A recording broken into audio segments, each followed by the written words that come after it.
Ladies and gentlemen, welcome to another Mythic episode of Mythic Banter. We have a lot of topics for you today. I'm here with Akalon. How are you doing, Akalon? Sup, dude? Very happy to be here once again. And of course, yes, ladies and gentlemen, welcome back to each and every one of you. It's not that we have a lot of topics, it's that we have a lot of stuff about a few topics.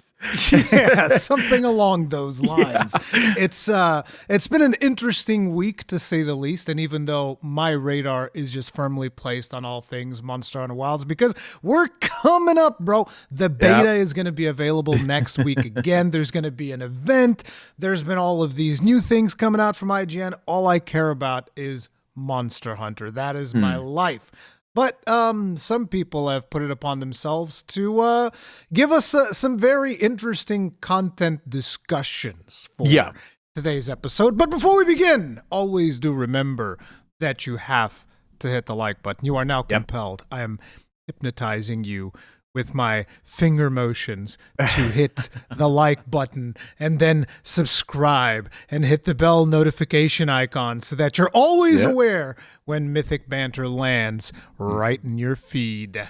We actually have people, like, the thing is, so I'm the one that uploads the videos and makes them public, so schedule them and stuff, and then usually I go to unlisted first, and then I'll schedule it. So I just want to make sure that everything's fine and everything. YouTube does its checks. And that thing hits unlisted. By the time I'm done, like 5 minutes later with the Anchor FM stuff for Spotify, there's already like 3 people watching the unlisted one because it's in the public playlist. So people are easily just jumping off. They're jumping in there before it even comes out. That is crazy. We appreciate you guys. Thank you so much. That's insane. The level of dedication. Because they already know when it's coming out, so they're just like refreshing. Yeah, they're just like waiting for it to happen. Which is, I always feel so bad because then as soon as I schedule it, it goes private, right? So you stop in the middle of it. And then I feel like so bad. I'm like, oh, should I just leave it and just come back? But then, like, oftentimes what happens is I know I have stuff to do that evening, so I'm not going to be home to make it public. So then I'm going to say, sorry, boys. I'm going to have to cut this short. In order to schedule a YouTube video, guys, we can't schedule it from unlisted. It has to go into private, and then it can be scheduled. That's why we have to do it that way. But that's interesting. Just on that, I don't understand why that happens. Like, because, say, for example, you have a Patreon, and you want to make the video public on Patreon for your viewers, say behind a little bit of like a 24-hour delay, but you still want to schedule it for YouTube. I don't know why you can't schedule as unlisted. So it's still scheduled to go public, but for some reason YouTube system is like, no, that video must be completely private. No one can watch it. And only then can you schedule. It's like, dude, why are we, like, what's happening here? Really, you can't just have a toggle there to keep unlisted. That's just impossible. It has to go. It has to go private, and then it has to. That's the way that their system works. Yeah, no worry. We don't have a Patreon. Just for those of you, like, neither me or Rurikon give enough of a shit to make a Patreon. We're bad businessmen. That's at least I am. I'm definitely a bad businessman. Same. I keep saying no to everyone that wants to sponsor me. I keep saying no to. The other day, I actually had someone ask me, it's a new indie game that's coming out, and they offered me, like, money to play it on stream. And my literal response to them was, dude, I rarely play video games on stream. What are you talking about? I'm not going to play this game. Exactly, because you're a grifter. That's why. 100%, dude. The problem is I start a game, and then I'll play it one session, and then the next I'll play something else, or I'll go in like a week of just getting sidetracked by chat into nonsense React stuff for discussions or whatever.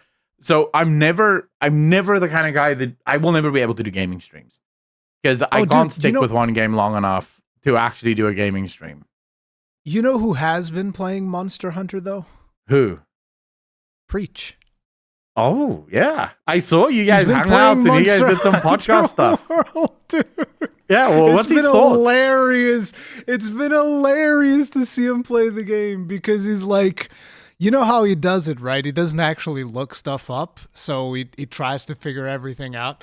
And Uh-huh. because Monster Hunter is really complex with a lot of its systems and it's not intuitive, he's been doing so many things wrong, and it's like brute forcing through it anyways because he's got that WoW Raider mentality and just like, oh, I'm gonna break them. I'm gonna do this. It's so hilarious. I oftentimes No, but he likes it. He likes it a lot. Yeah, he's been enjoying it quite a bit. I'm gonna have another podcast with him on Monday to spoil him on all the mechanics that he hasn't learned yet. That'll be interesting. I mean, this is why we ask you guys to hit that subscribe button. Just by the way, the more subscribers we have, the more ability we'll have to eventually reach out to people and actually get them on the podcast. Actually, be able to talk to some of these developers that we oftentimes talk about, but we don't actually get to talk to, because most people won't waste their time with, and I understand that they're busy, right? They have jobs, they have YouTube channels that they're running, whatever. But when you have 20, 30, 40,000 subscribers, you go to a developer, you go, hey, I have a podcast that's doing super bloody well. I have 50,000 subscribers. That developer is a million times more likely to go, oh yeah, I can cut 3 hours out of my day to come on your podcast. But when you go to them with like 2,000 subscribers and be like, they're like, dude, I'm busy. Like, go bother someone else. And like, what the hell? I have things to do. Yeah, I have things to do. You know, so that's why we ask you guys to subscribe. But on that Monster Hunter thing, would you just say there, the whole thing that it's not intuitive? It's something I pick up with a lot of games, especially these days. It's starting to get worse and worse, where dude, there's so many games out there that's super fun if you actually take the time to learn them, right? But the taking the time to learn them is oftentimes so unintuitive. Like, making a change here, you would think, well, that's obvious. It's going to do this. And say, well, actually, no, it's not doing that at all. It's doing completely something opposite to what you think. And I genuinely think that developers have fallen into this sort of mindset of, because YouTube and guides exist, they don't have to spend an awful amount of time making sure that things are intuitive, right? So, you know, that's what the thing is. People need to strike a balance. Mm-hmm. So it's like, for instance, for a brand new player, when Monster Hunter Wilds comes out, they're going to want to see all of the tutorials, but at some point they might also get a little bit overwhelmed. They're like, oh my God, there's so many tutorials popping up, which is what happened with Preach and Monster Hunter World. Yeah. You're just like, man, okay, there's way too many tutorials. I can absorb all this information. But the thing is, it's just Monster Hunter games are mechanically dense. There's lots and lots and lots of things that you have to learn that are very different from other video games. And so striking a balance becomes hard, because if you bombard me with tutorials on basic things like, oh, by the way, Dragon Blight makes it so that your elemental damage no longer works. Yeah. And I'm just like, yes, I know that. I've known that since like Monster Hunter 4. I don't care. Yeah. But it's like, you know, so you don't want to bombard more veteran players with a bunch of this information that we already know, but you need to bombard the newer players, and striking that balance is always going to be hard, because you can either make a simpler game or you can make a complex game that is going to be harder for people to figure out. Another good example would be Elite Dangerous. I remember that I requested a code for Elite Dangerous when it came out on PlayStation 4, and then I start playing the game, and I'm trying to do the tutorials, and I'm like, I hate this game. Why did I do this? Now I'm supposed to make a video on this, and I don't like it, and I don't know what I'm going to do. And then eventually I just quit the tutorials and just tried playing the game. And I was like, this is way easier than these dumb tutorials, bro. What the hell is going on? So it's like, it's a balancing act at the end of the day. And I think the a thing lot is, of mechanically dense games are more satisfying to play than more simpler games oftentimes. Then again, depends on the player. I mean, the thing is, it's sort of like right now I'm playing a game called Ixion on stream, which is like this. It's my favorite type of game. I don't think you'll like it at all, but it's like super optimization, supply lines, logistics, that sort of thing, right? So you're basically building a factory colony in space. That's my jam. I love that shit. But it is one of those games where it looks simple on the surface, but then as you go deeper, you go, well, okay, there's a lot that goes into, like, how are you planning everything? Are you planning it correctly? How far is things moving? Because if it's moving too far, it takes too long to get stuff somewhere. All of this stuff starts playing a role. And they have one of the worst tutorial systems. They have one of those click the button, paper opens up, and it gives you shit to read on what you're supposed to do.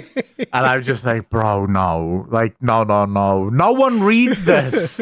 Like, you have the ability to make a good intro tutorial, right? Like a good sort of start slow, figure your stuff out, give people sort of like a fake game to play. I always think League of Legends does this pretty well. I don't know if it's changed in recent years, but the way they used to do it is you start off with like bot games, like your first 2 or 3 games is just against bots. And they keep telling you sort of like, in this game, this is the basic, and you're going to try to learn how to do this, right? And it's going to teach you how to last hit. So by the time you're done with the tutorial, you know the basics, you know, like the surface level stuff.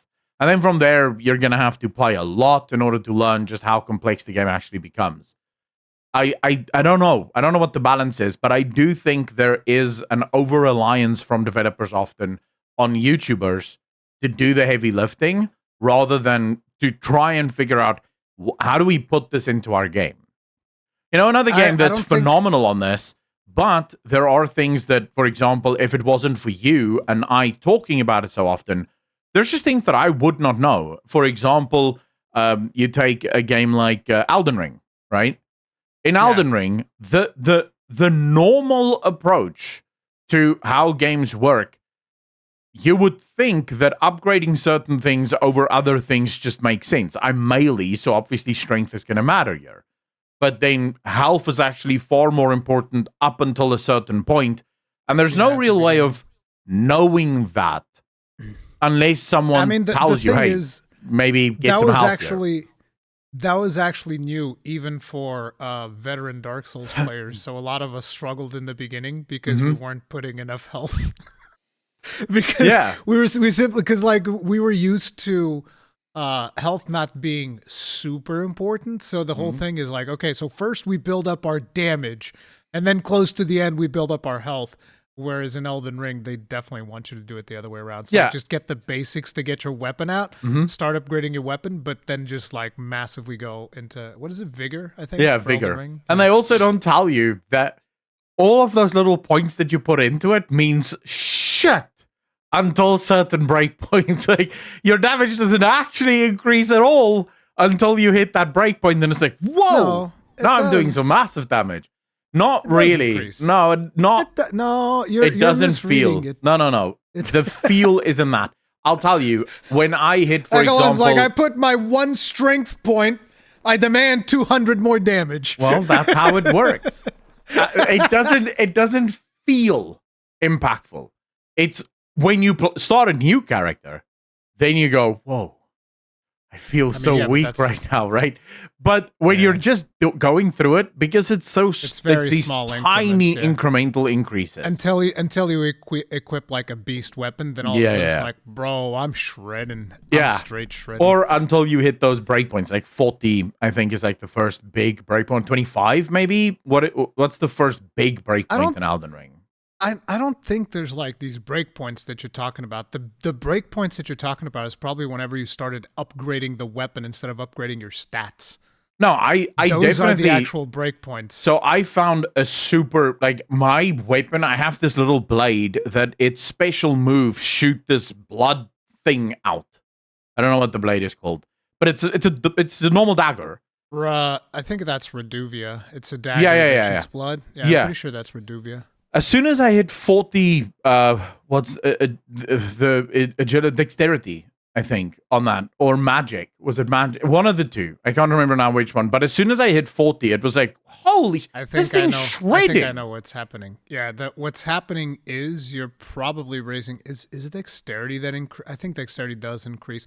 You're raising the stat that makes blood proc faster.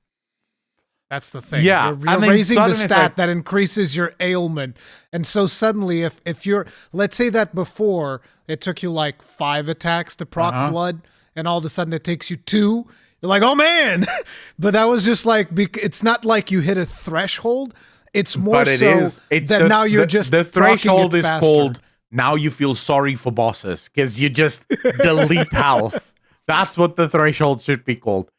But anyways, Yeah. this wasn't even a planned topic. We just sort of got onto, I do think developers, but yeah, like not necessarily Monster Hunter developers, but there are a lot of developers that trust in YouTubers to provide the answers that they should technically, you should not have to watch a video for the basics of a game. Videos are great for Blizzard, like super difficult things, right?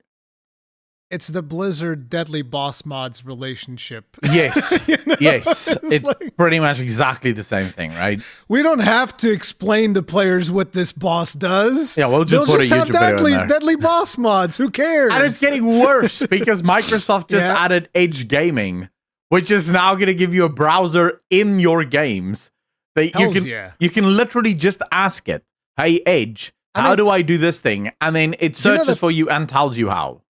You know that PlayStation 5 did the same thing. I don't know how proliferant this thing was in games, but they straight up had a thing where you could go. I don't know if they actually evolved on this, because they talked about this once, then never touched it again. Yeah. At least I never heard about it again.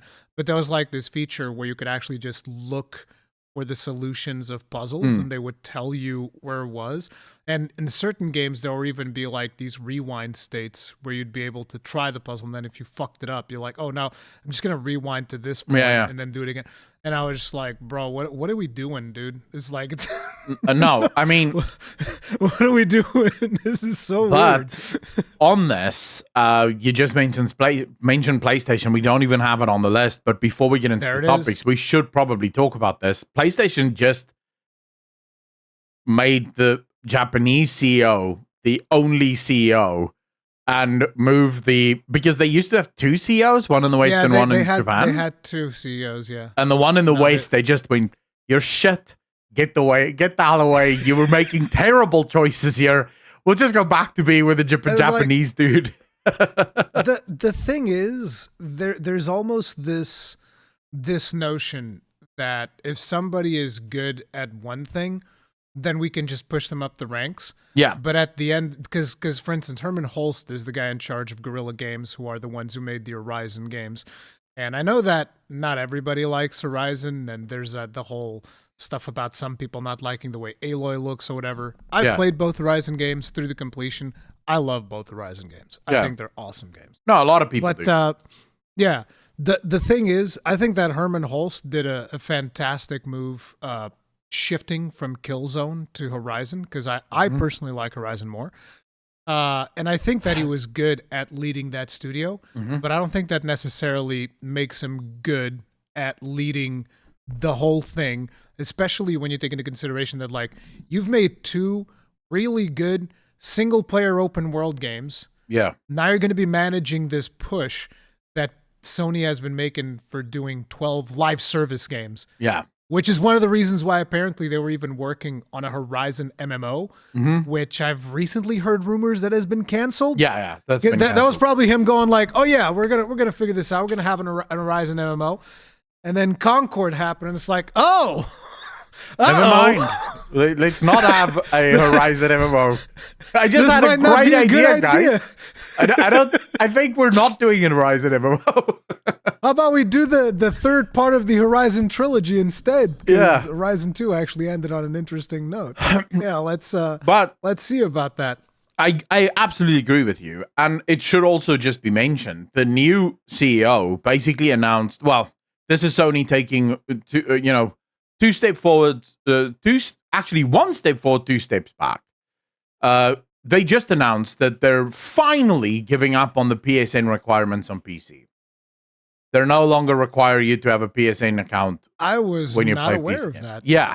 That's pretty cool. But Sony is rethinking the strategy of launching games simultaneously on PC and PlayStation. And I'm just going, oh, bro, why would you remove the gun off of your testicles and then move it onto your dick? I don't understand this. You could have just taken the gun away completely, but no, we're gonna shoot something. There's this streamer I watch. He's a friend of mine. He's called Oh No It's Alex. Yeah. And he has this thing where whenever something really stupid happens. He plays like, I think it's either a Morrowind or an Oblivion song, which goes like, dun, dun, dun, dun, dun, dun, dun. He's not wrong. That was me right there. It was like the second that you go like, oh, they're removing PSN requirements. I was like, that's a good thing. Yeah. And then but they're also not releasing simultaneously. I go like, dun, dun, dun, dun, dun. Dude, it is Like, the most. That's the most dumbass NPC shit that you could possibly. The thing is, Good Lord. and this I will say, PlayStation may be ahead of Xbox and have been ahead of Xbox for years, but it's no longer the case. Xbox is overtaking PlayStation because Xbox understands the market is shifting. Xbox understands the future for Xbox is game publishing. It's not consoles. And we know this because Phil Spencer, in a very recent interview just this week, actually came out and said, they're working with Microsoft to figure out how to build a gaming kernel into Windows. So that if you're just a gamer, you don't load Windows 11, you load Windows Gamer. No, wait. But listen, guess why they're doing that? Oh, I hadn't even heard any of this. He actually This is the first time I'm hearing this. said the name of why they're doing this. He No said way. SteamOS does this really well. Oh my God! Yeah.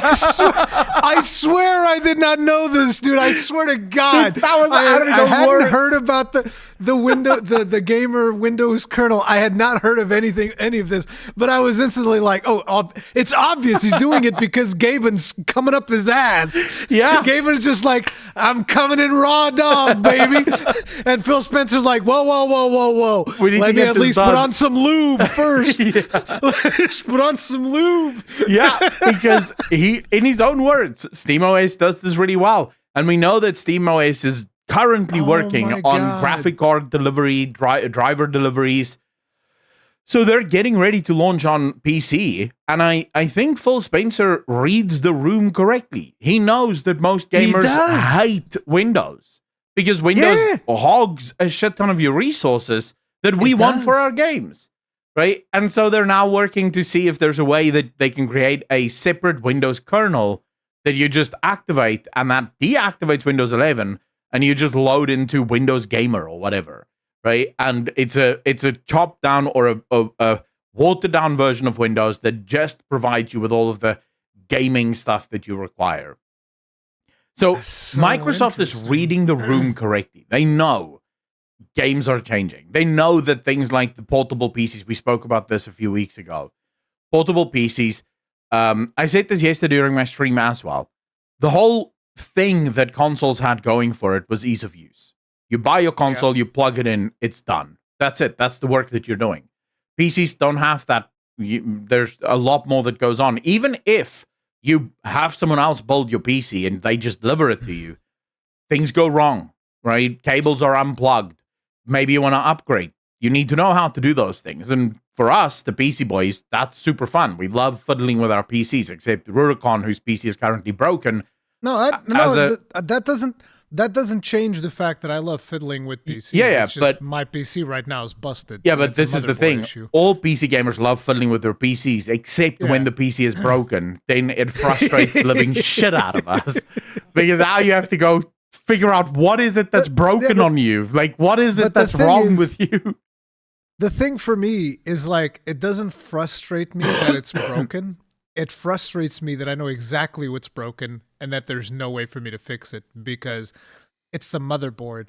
But I made the terrible decision like over 10 years ago of buying a socket LGA 2011 V3, which it's like the most specific fucking piece of shit. It's like you can't get that part anywhere. Like you try to get it now, and I think that was like there's like some Chinese version of it on Amazon for 300 euros. And I was like, I ain't buying that piece of trash. No. It doesn't even have half of the fucking connectors that this one has. Because I made a very specific PC. Like, you need to understand, this thing has 2 SSDs and 4 HDDs attached to it. Okay? Yeah. There's a lot of fucking data on this bitch. Yeah, I have So that's 5 the biggest HDDs, 2 M.2s, and 3 Jesus. SSDs in my PC. Okay. I thought, 2 of the I SSDs thought I was exaggerating. right. Never mind. No. I take it all back. I should just mention 2 of the SSDs came with a previous PC. So it's not like I bought 2 extra SSDs for it. That's like some fucking Frankenstein machine you have over there. That's even worse than me. Oh yeah, and the worst part is 2 of the SSDs I never use. I could remove them, but I don't want to. They're there. Yeah, you know, I have just in them case you need in them, case. they're there. Exactly. So, that's brilliant. Yeah, but the whole thing is, for us, that's fun, right? I love fiddling with my PC. PlayStation people or console people don't like that. Well, now you have portable PCs. You have Lenovo that just brought out or is bringing out their portable PC. You have the ROG Ally that apparently is boss mode. You have the Steam Deck. You have the Switch 2 coming soon. You have these portable PCs that is ease of use. It's plug and play. Why did you put a Switch 2 in the middle of that? That's not a PC.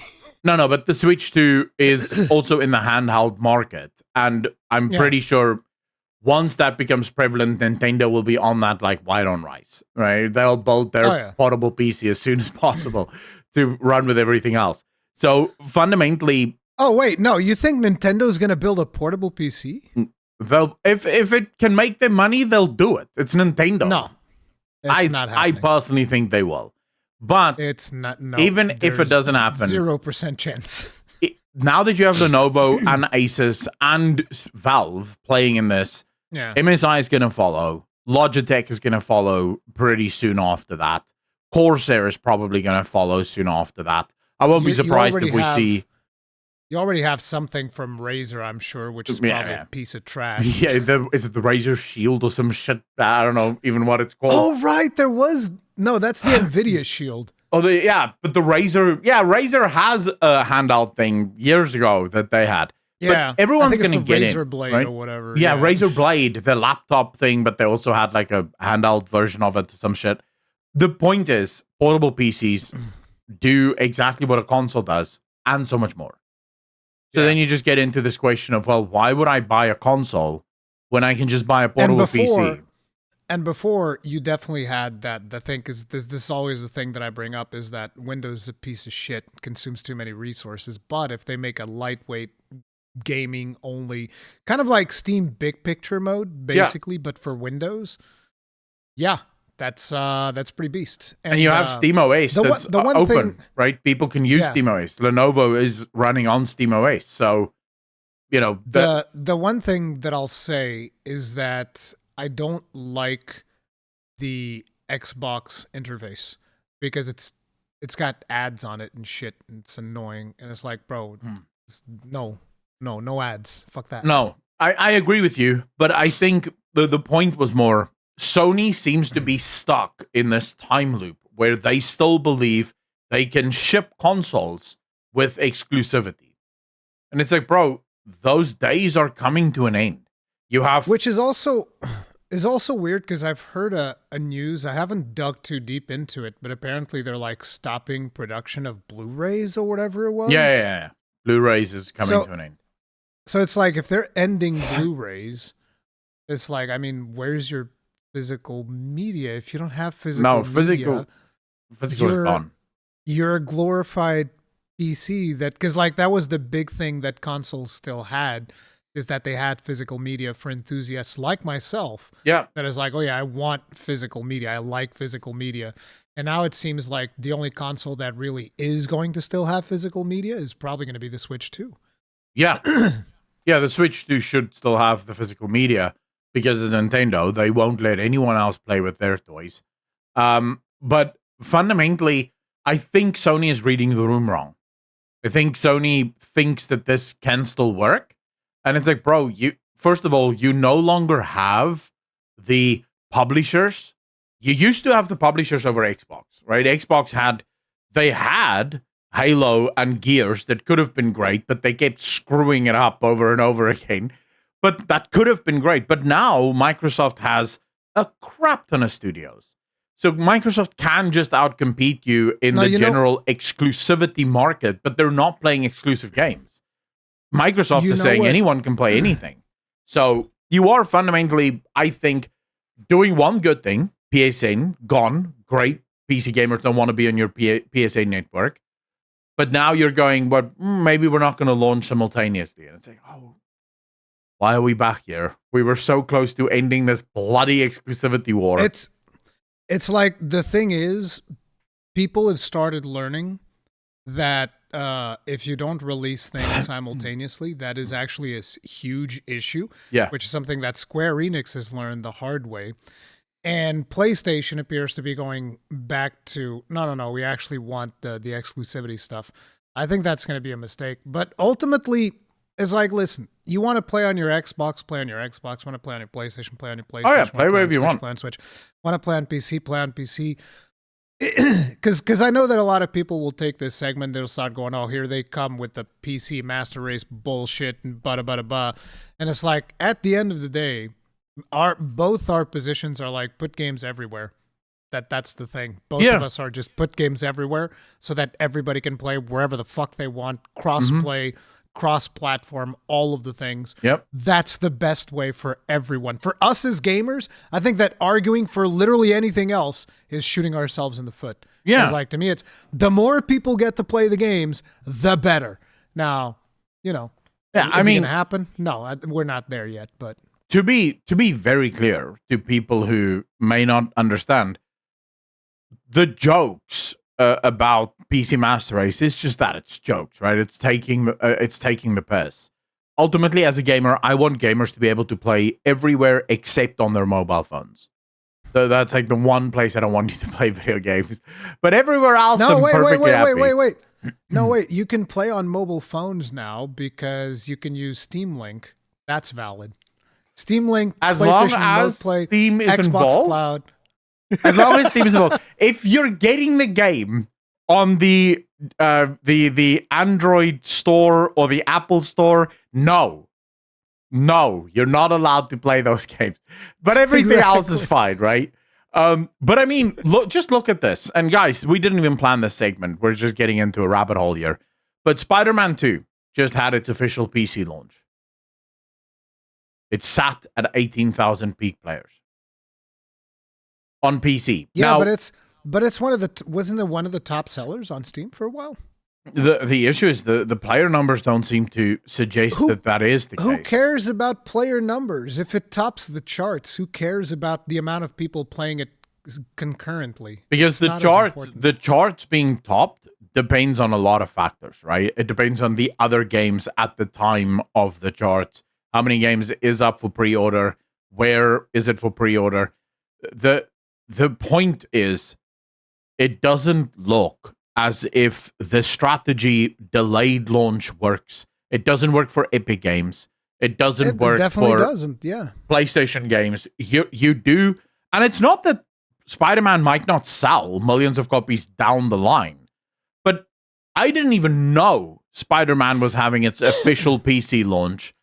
The only way I found out is because I was looking through gaming news and I saw one of the gaming sites going, oh, Spider-Man's having their official gaming launch. And it's like, well, you want to know something that's a little bit more concerning to me? Yeah. It's got a 53% rating. Ooh. It's not good. Why? Like, this was a good game. I remember playing it when it came out on PlayStation. I thought it was pretty good. I didn't finish it because I had a lot of stuff going on at the time, but it's pretty good. I know Spider-Man is the current target of anti-woke. Yeah, I was about to say, I know exactly what this is. I haven't seen the stories, but I remember Mary Jane was busted OP, dude. When you had the Mary Jane missions, like, she could do shit not even Spider-Man could do. She'll beat people up. But she's got like one of those tasers. Oh yeah, she just like tases everybody. Yeah, and she was giga OP, dude. It's that insane. They apparently, and now I'm not a Spider-Man player. This is not my type of games. But apparently there were also patches that introduced all sorts of pride flags all over the place, and so they really woke up the game. And for many players, so I think a lot of those downvotes do come from the woke community. And this might also be why the game isn't selling as well. Because right now, if your game is even woke adjacent, it is toxic. Like, it's cancer. No, and you're no. gonna See, struggle. the top reviews don't even mention any of that stuff. They say hold off on buying till they get a couple of stabilization patches because holy hell, to say this is rough is an understatement. Lighting doesn't load in some cutscenes. Those same cutscenes run at seconds per frame. But how is Audio it that desync bad? issues up the wazoo, freezing, stuttering, and just about every other performance issue. Dude, how is it that bad? This is just one review. Then there's another one. No wonder they did zero advertising for this PC port, crashing every 10 minutes. After my excitement swing through New York City, I ran into significant technical problems with Spider-Man 2 on my RTX 4090. Holy crap. But why is it so Frequently bad? Didn't they crashes have with something like- graphics controller errors. How long has I do Spider-Man not 2 been out? recommend. Game crashes to desktop every 5 minutes. Personal disclaimer, the game is optimized on the GPU at least. Oh, interesting. This guy's saying it's good. Can but I he just says ask, how there's long still issues. how long has Spider-Man 2 been out? I can check real quick. It's like Let me 2 see years, this. no? I don't think it's 2 years. Actually, no. Wasn't it a launch game? No, I don't think it was a launch game. Spider-Man 2 release date. It was actually a year and change. It's October 20th, 2023. That's Okay, when it so came out. you have had over a year to optimize this game for your PC launch. I think what happened was they probably didn't even plan on releasing it on the PC initially. Dude, this then is just they- this is so unacceptable. Whether it's the woke stuff, whether it's the technical issues. Listen, there's not even a mention, like in the first page of reviews, there's not even a single mention of any woke stuff. So Yeah, but people are downvoting it because of performance. yeah, I mean, That's it's it. perfectly fine. My point is, it doesn't matter what it is. If you delay your game on PC, Yeah. it doesn't sell.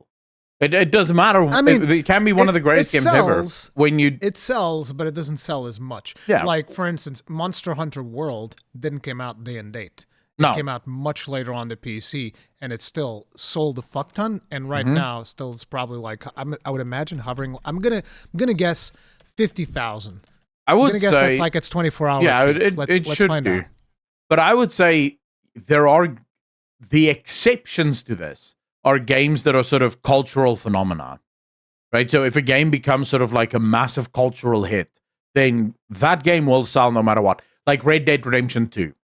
Red Dead Redemption 2 was so good that even I when was it came to wrong. PC later, people were still all in on it. People were all like, yep, let's go.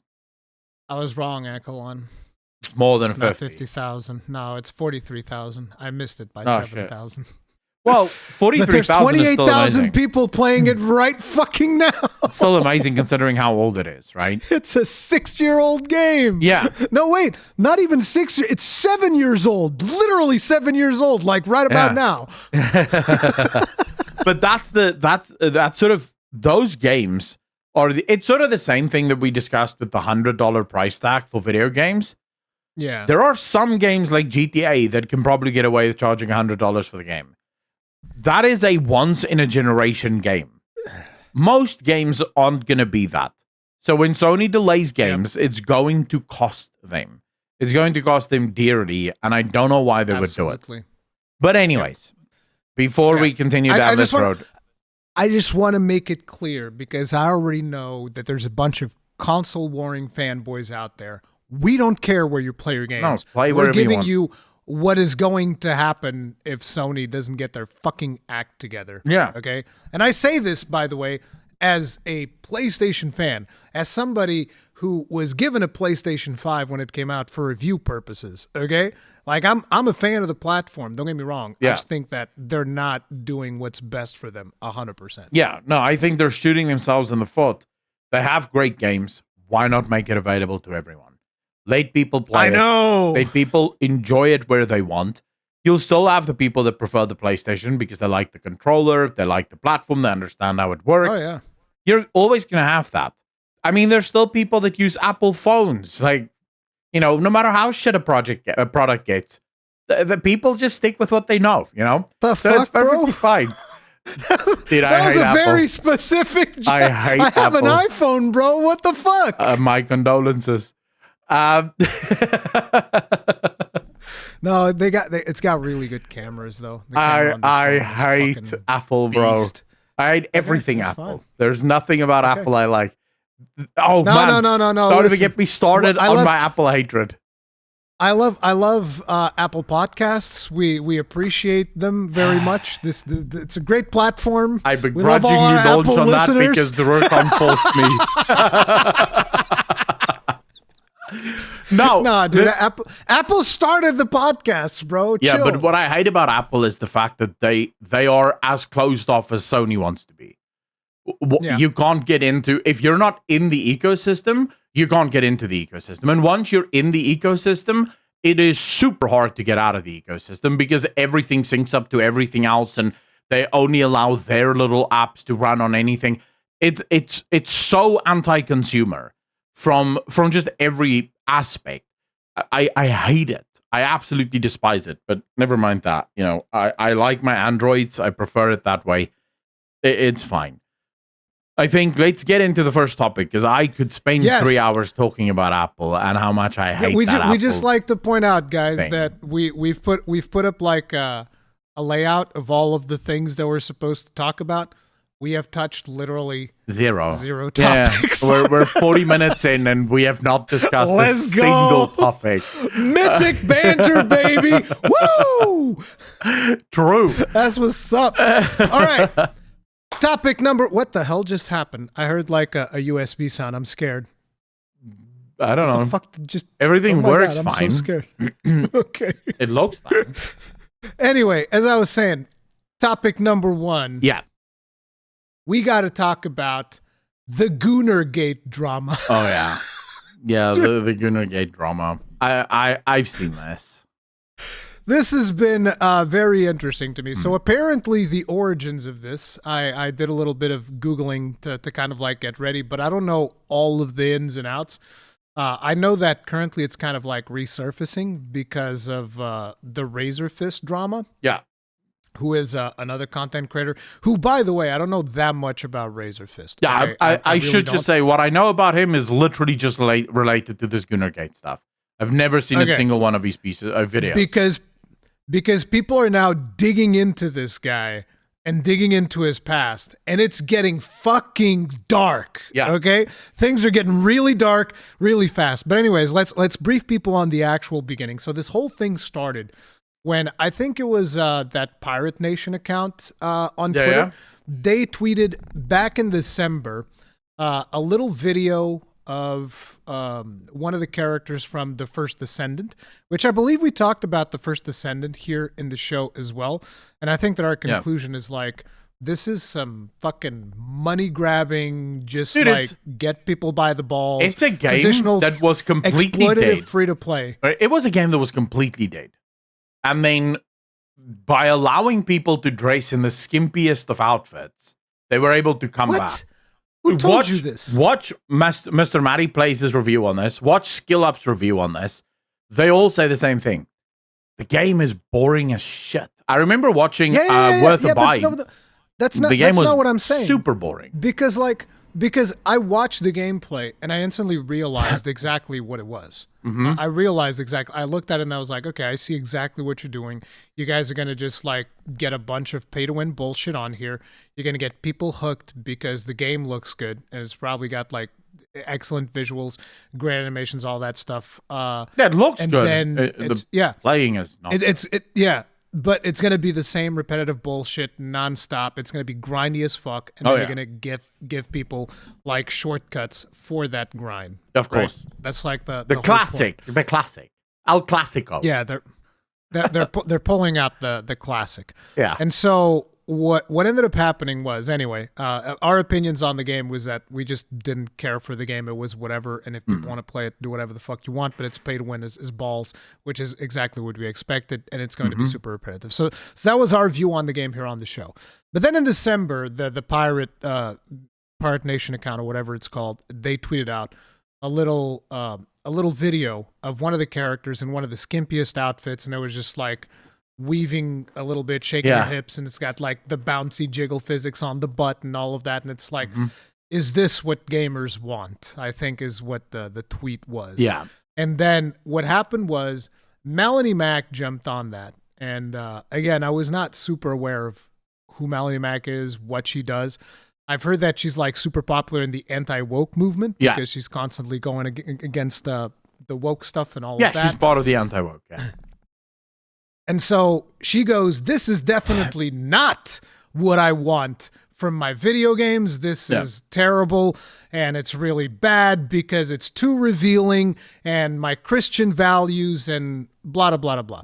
And then the situation, that's when people started referring to this as the Goonergate, because it's kind of like, apparently there's a part of the anti-woke movement that is super against like nudity and more explicit material in video games, which is interesting and also a little bit hypocritical, because Melanie Mack also says that she loves Stellar Blade, which kind of like does some things similar, even though I would argue that Stellar Blade's a much better game than First Ascendant, because from a gameplay standpoint, it's just far superior. I love Stellar Blade, by the way. In that, right, her argument becomes clear. She doesn't have a problem with a game like Stellar Blade, for example, offering the options to be super sexy, revealing, sex appeal, all that. But it also offers the option not to have that, right? You can just play the game normal, and you don't have to wear... First Ascendant does that too. You don't have to do all the costume stuff. And they didn't market the game purely based on the sex appeal and the sexiness of the game. They marketed the game on the gameplay. This was a good game. There was a story. They were going to, it was good gameplay. And they showcase that. Whereas her argument with, for example, First Ascendant is, this is a game that when it came out, lots of people were like, oh, crazy, this is going to be good. And then it really didn't do well because it's not actually a good game. And then... it did well. It did well in the beginning, I think. I think a lot of people were like going ham on First Ascendant when it came out. But that's sort of the truth for all looter shooters until they realize, wait, but there's nothing here. Because people want a good looter shooter. The issue is no one gives good looter shooters, only Warframe. Like, that's the only one. All of the other looter shooters suck because they can't figure out how to give players actual content, because they're always thinking, well, how can we milk them for everything that they've got before we give them content? You. Yeah. And First Ascendant sort of did play heavily into the anti-woke. Because one of the key tenets of the woke crowd is this uglifying characters, putting characters in the worst possible light. And that's been a criticism that we've had. Remember when Stellar Blade came out, all of the woke crowd complained about how she's over-sexualized and that's not how real woman looks, even though she's literally based on a real woman, so it doesn't even matter. So First Ascendant dives into this. The mainstream media definitely did a lot of like hit pieces on Stellar Blade. Yeah. And I found it interesting that even I think we talked about it here as well. Yeah. That some people would be going like, I can't believe that there's all these skimpy outfits in Stellar Blade. And then their next post was like, oh man, you guys don't even know about the best new feature in Baldur's Gate 3. Penis physics. I'm just like, excuse me. All right, What the fuck? That is a hate spinner, but okay, let's go with that. But First Ascendant played into this anti-woke thing. So they start releasing all sorts of updates with jiggle physics and more skimpy outfits and stuff. The jiggle physics and skimpy outfits were always there. No. I remember when they released the patch for jiggle physics. The jiggle physics did not launch with the game. It was one of the first patches that they brought out that included now jiggle physics. You can go check it out. People were celebrating the patch coming out because it's jiggle physics. And the game did sort of become a cultural, shall we say, battering ram for a lot of people in the anti-woke crowd that would just use this game as a sort of, see, Western devs, this is what we want, But I guess, so to explain... I remember Grums was championing the fuck out of this game. There were quite a few of them, and I kept saying, guys, there's better games to champion than this. Like, holy shit. Can we just actually champion? Like, I don't want this to be the game that all developers look at and go, oh, so they want an empty piece of shit game that milks all the cash from them. Let's go. That's what we've wanted to make this whole time. I want good games. So let's champion good games. And I am the type of anti-woke that wants games like Baldur's Gate 3 to be the champion. A game that has whatever you want, but full freedom in how you want to engage with it. 100%, right? That's what I want. But now, as a Christian myself, I can give insight into the at least genuine Christian problem with the over-sexualization of video games. Now, I say genuine because I want to make this super clear. Not everyone that claims to be Christian is actually Christian. Wait. Yeah. Before you jump into that, we should explain the rest of the Goonergate drama. Okay, go for it. So what ended up happening was, I think Razorfist came to her defense and support and going like, "Oh, fucking, we don't want nudity in video games and blah, blah, blah, blah." Yeah. And, he's been confronted about that. He's been being confronted since whenever that stuff started happening. Yeah. And he's just been doubling down, tripling down, and doing a lot of infighting with a lot of people in the anti-woke movement. He's been getting into fights with Smash JT and all of this stuff, and just like basically shitting all over people.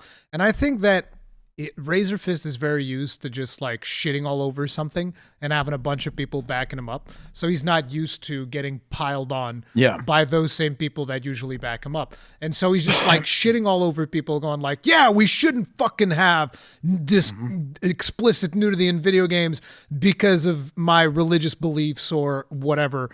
And it a lot of people look at it and they're like, "Well, this is very hypocritical. What the fuck do you mean?" And then they started questioning him about Stellar Blade, and he's like, "I don't like Stellar Blade either. Stellar Blade's fucking terrible too. Fuck all those games." Yeah. And it's just like, whoa.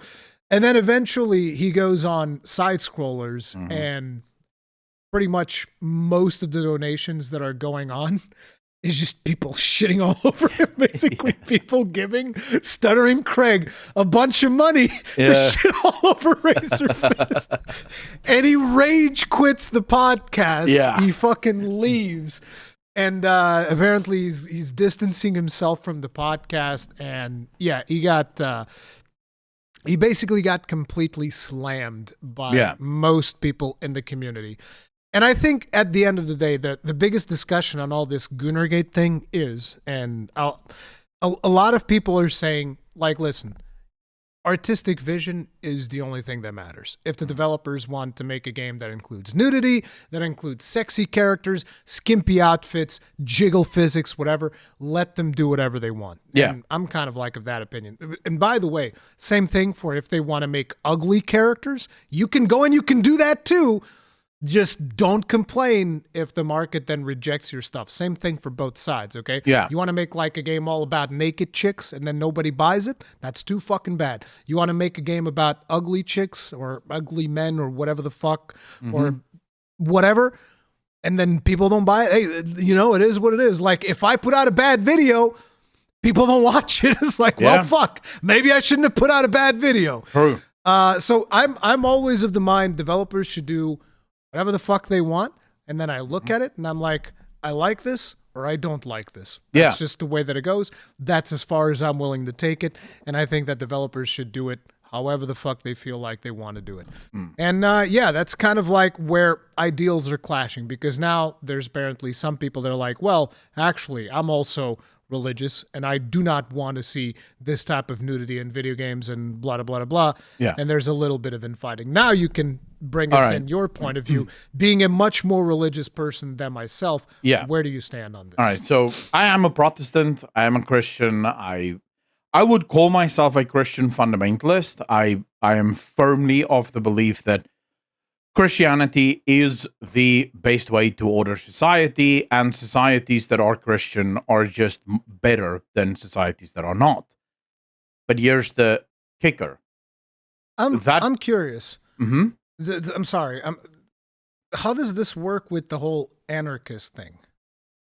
I think I've said to you before. Remember, I was an anarchist long before I became a Christian. So this is a very different. This is a struggle within myself daily. It's something that I work with daily, trying to figure out. Okay, on the one hand, I hate government, but I'm not. Yeah, listen, the Bible does I want to tell make me it clear. Yeah. I'm not trying to call you No, out. no, no, I'm not a at all. firm believer that people should change over time. Yeah, no, it's Like if you your belief system is challenged and you're like, actually, I think this might be the right way to go. I think that's cool. The weird thing is some of those people that are just like, actually, I'm a flat earther now. And then tomorrow it's like, nah, fuck that shit. No, actually, I'm into religion now. And then the next day it's like, actually, fuck that shit. I'm an atheist now. Yeah. Those people I'm like, no respect. But I'm not saying that's you. Quite the opposite. I was just trying to figure out what is the deal because I remember you telling me I mean, Christianity, you used to be an anarchist. Jesus himself says that the government was placed to enforce the law, enforce good morals and values, right? Now, we could have a debate about whether or not modern-day governments are actually enforcing good morals and values. Right? That is a debate worth having. But even then, Christians are not allowed to pick up the gun. They're not allowed to lead revolutions or anything like that. The Bible doesn't give us any right to do that. And that's sort of the point, right? But just on your anarchist question, I appreciate that because that has been an inner struggle for me. My absolute despisement of government and the fact that I'm supposed to accept the government, even if I don't agree with it. So it's a constant state of prayer thing. You know, it's like a constant thing that I'm trying to figure out how do I get to it. But in that lies the secret, right? I believe Christianity is the best way to order society, but I'm not allowed to force that down anyone's throat. Conversion through force is not conversion, right? You've not become a Christian because I hold a gun to your head and conquest. say, start saying Jesus is king, right? You're going to say it so I don't shoot you. That doesn't mean you believe it, right? Christianity is a personal relationship with Jesus Christ. It has to be personal. So on that, from a Christian, we have to talk about what anti-woke, what the idea is, right? And you'll hear anti-wokers say this all the time. This stuff is bad for society. And it is, right? Kids should not be playing games where they're taught there's thousands of different genders and to disrespect your parents and do this and do that and have all sorts of weird ideologies. Games should just be games and that's it, right? We should not poison our societies. So a lot of anti-woke gamers fight the fight because they believe that what is happening with the woke is bad for society. Christians just say, but hold up. If we're going to be talking about what's bad for society, we also have to talk about sexualization. Just because people have become more desensitized to sex doesn't make it good for society. There's nothing good about sex being openly displayed everywhere because it does trigger hormones. And I mean, Jesus in the Sermon on the Mount basically says, you've been told by the ancients that you should not commit adultery. But I tell you, if you just look at a woman with lustful intent, you have already committed adultery. Right? So just the thought that you're looking at a woman and thinking, oh, that woman, you're already committing adultery. Because for your brain, it is the same as having sex. The hormones are released in the same way. It's going to lead to porn because once that process starts, that process, by the way, is designed to lead to making children. That's the whole point. It makes you want to have sex so that you can make babies. Once that process starts and you're a single man playing a video game where, you know, you're seeing titties and stuff, and we have actual scientific evidence or psychological taste that's been done, not by Christians, just normal psychologists, that show that seeing sex in a video game, seeing sex in a movie, and having sex in real life, same hormones. Doesn't matter. Your brain does not know that it's not looking at something real. When it comes to sex, it turns you on, the hormone release is the same. Now, with normal sex, the hormones are like 4 or 5 times more, right? It's not exactly the same amount, but the same hormones, the same places in the brain light up in the same way. But Christians just say this is also bad for society. You know, young people shouldn't be exposed to this kind of nudity this early on because a lot of games now, whatever the case may be. But we're talking about like M-rated games. Yeah, but here's where a lot of Christians will say, and I myself hold this view, parents are very good, modern-day parents are very good at knowing movies and the ratings on movies and not allowing their children to watch, say, an M-rated movie. Games, for a lot of parents, are still sort of like, oh, it's a video game, who cares, right? So they don't really pay attention to the rating system of the game. And that's... Yeah, but that's the responsibility of the parents. Yeah. And I fully agree with you. But remember, I'm just giving you the thought process behind the viewpoint. Okay, Yeah. so it's not your personal viewpoint. No. It's just the Christian viewpoint. Gotcha. I just wanted to make that clear. So the thing is, this shouldn't be allowed in society because it's not good for society. It's not good for young men to constantly be hopped up on these hormones that makes them want to do stuff. And if they can't do it, young men, what age are we talking about? I would say all men, but young men specifically from like, let's say 15 upwards, probably all the way up to like, when does a man's libido start dying? Right up until death. So you don't think that if like, let's say a 15-year-old, let's not even say 15, because it's an M-rated game. I don't know what ages those are for, because I'm 16 and up usually, or 18 and up, depending on the country. I'm 43, so this doesn't mean anything to me anymore.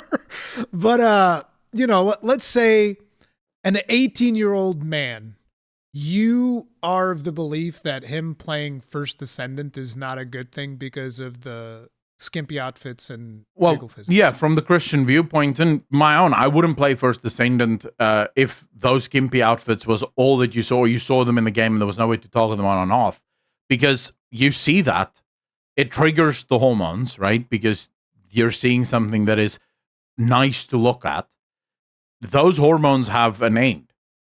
It wants you to have sex. That's the whole point of them. And once that process starts, that process ends with either masturbation or sex. One of the two. So either if you're a single man, you're going to go out and find someone to hook up with to release the hormones, or you're going to end up watching porn. But that it will always end there. That's the whole point of it, right? So from the Christian perspective, this should not be in games. My own perspective on this now. Okay, so that's how Christians view it.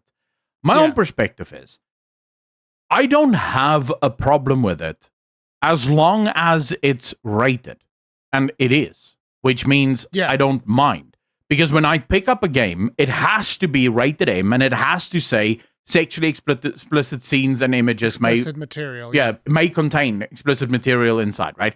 So now I know I'm picking this up, and these days a lot of games, because streaming has become so active, actually has toggles, so you can toggle nudity off, so you don't even have to see that shit.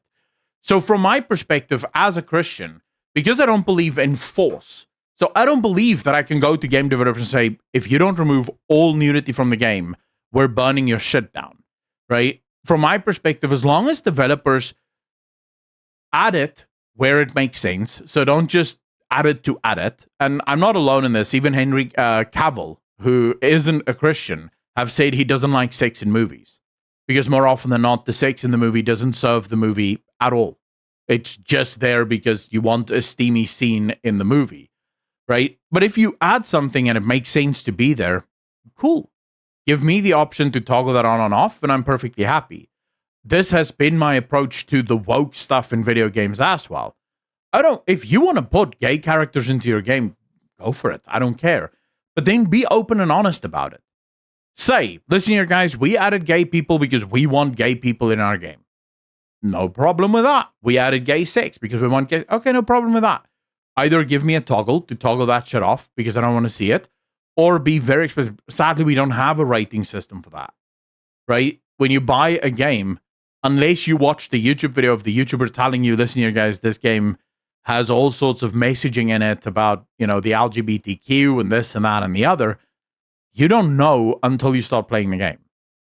And oftentimes you'll get something like Dragon Age the Veilguard where they hide that so late into the game that you can't refund anymore once you get there, right? So that's the issue. If we have full transparency, then go as woke as you want, but be transparent, be honest about it. This is where I disagree with people like Razorfist and Melanie Mack. Now, I don't know if Melanie Mack is fully demanding that it be removed from games completely, but if they are, right, I would say, first of all, what gives you the right to demand that? You have no right to demand anything. The Bible tells us that we should be apart from the world. It doesn't tell us to force the world to make us a part of it.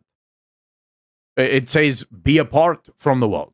So if you see a game that has sexual stuff in it, you don't play it. That's what it says. It doesn't say to force everyone else not to play it either. You just don't play it. You be a part of it. apart from it.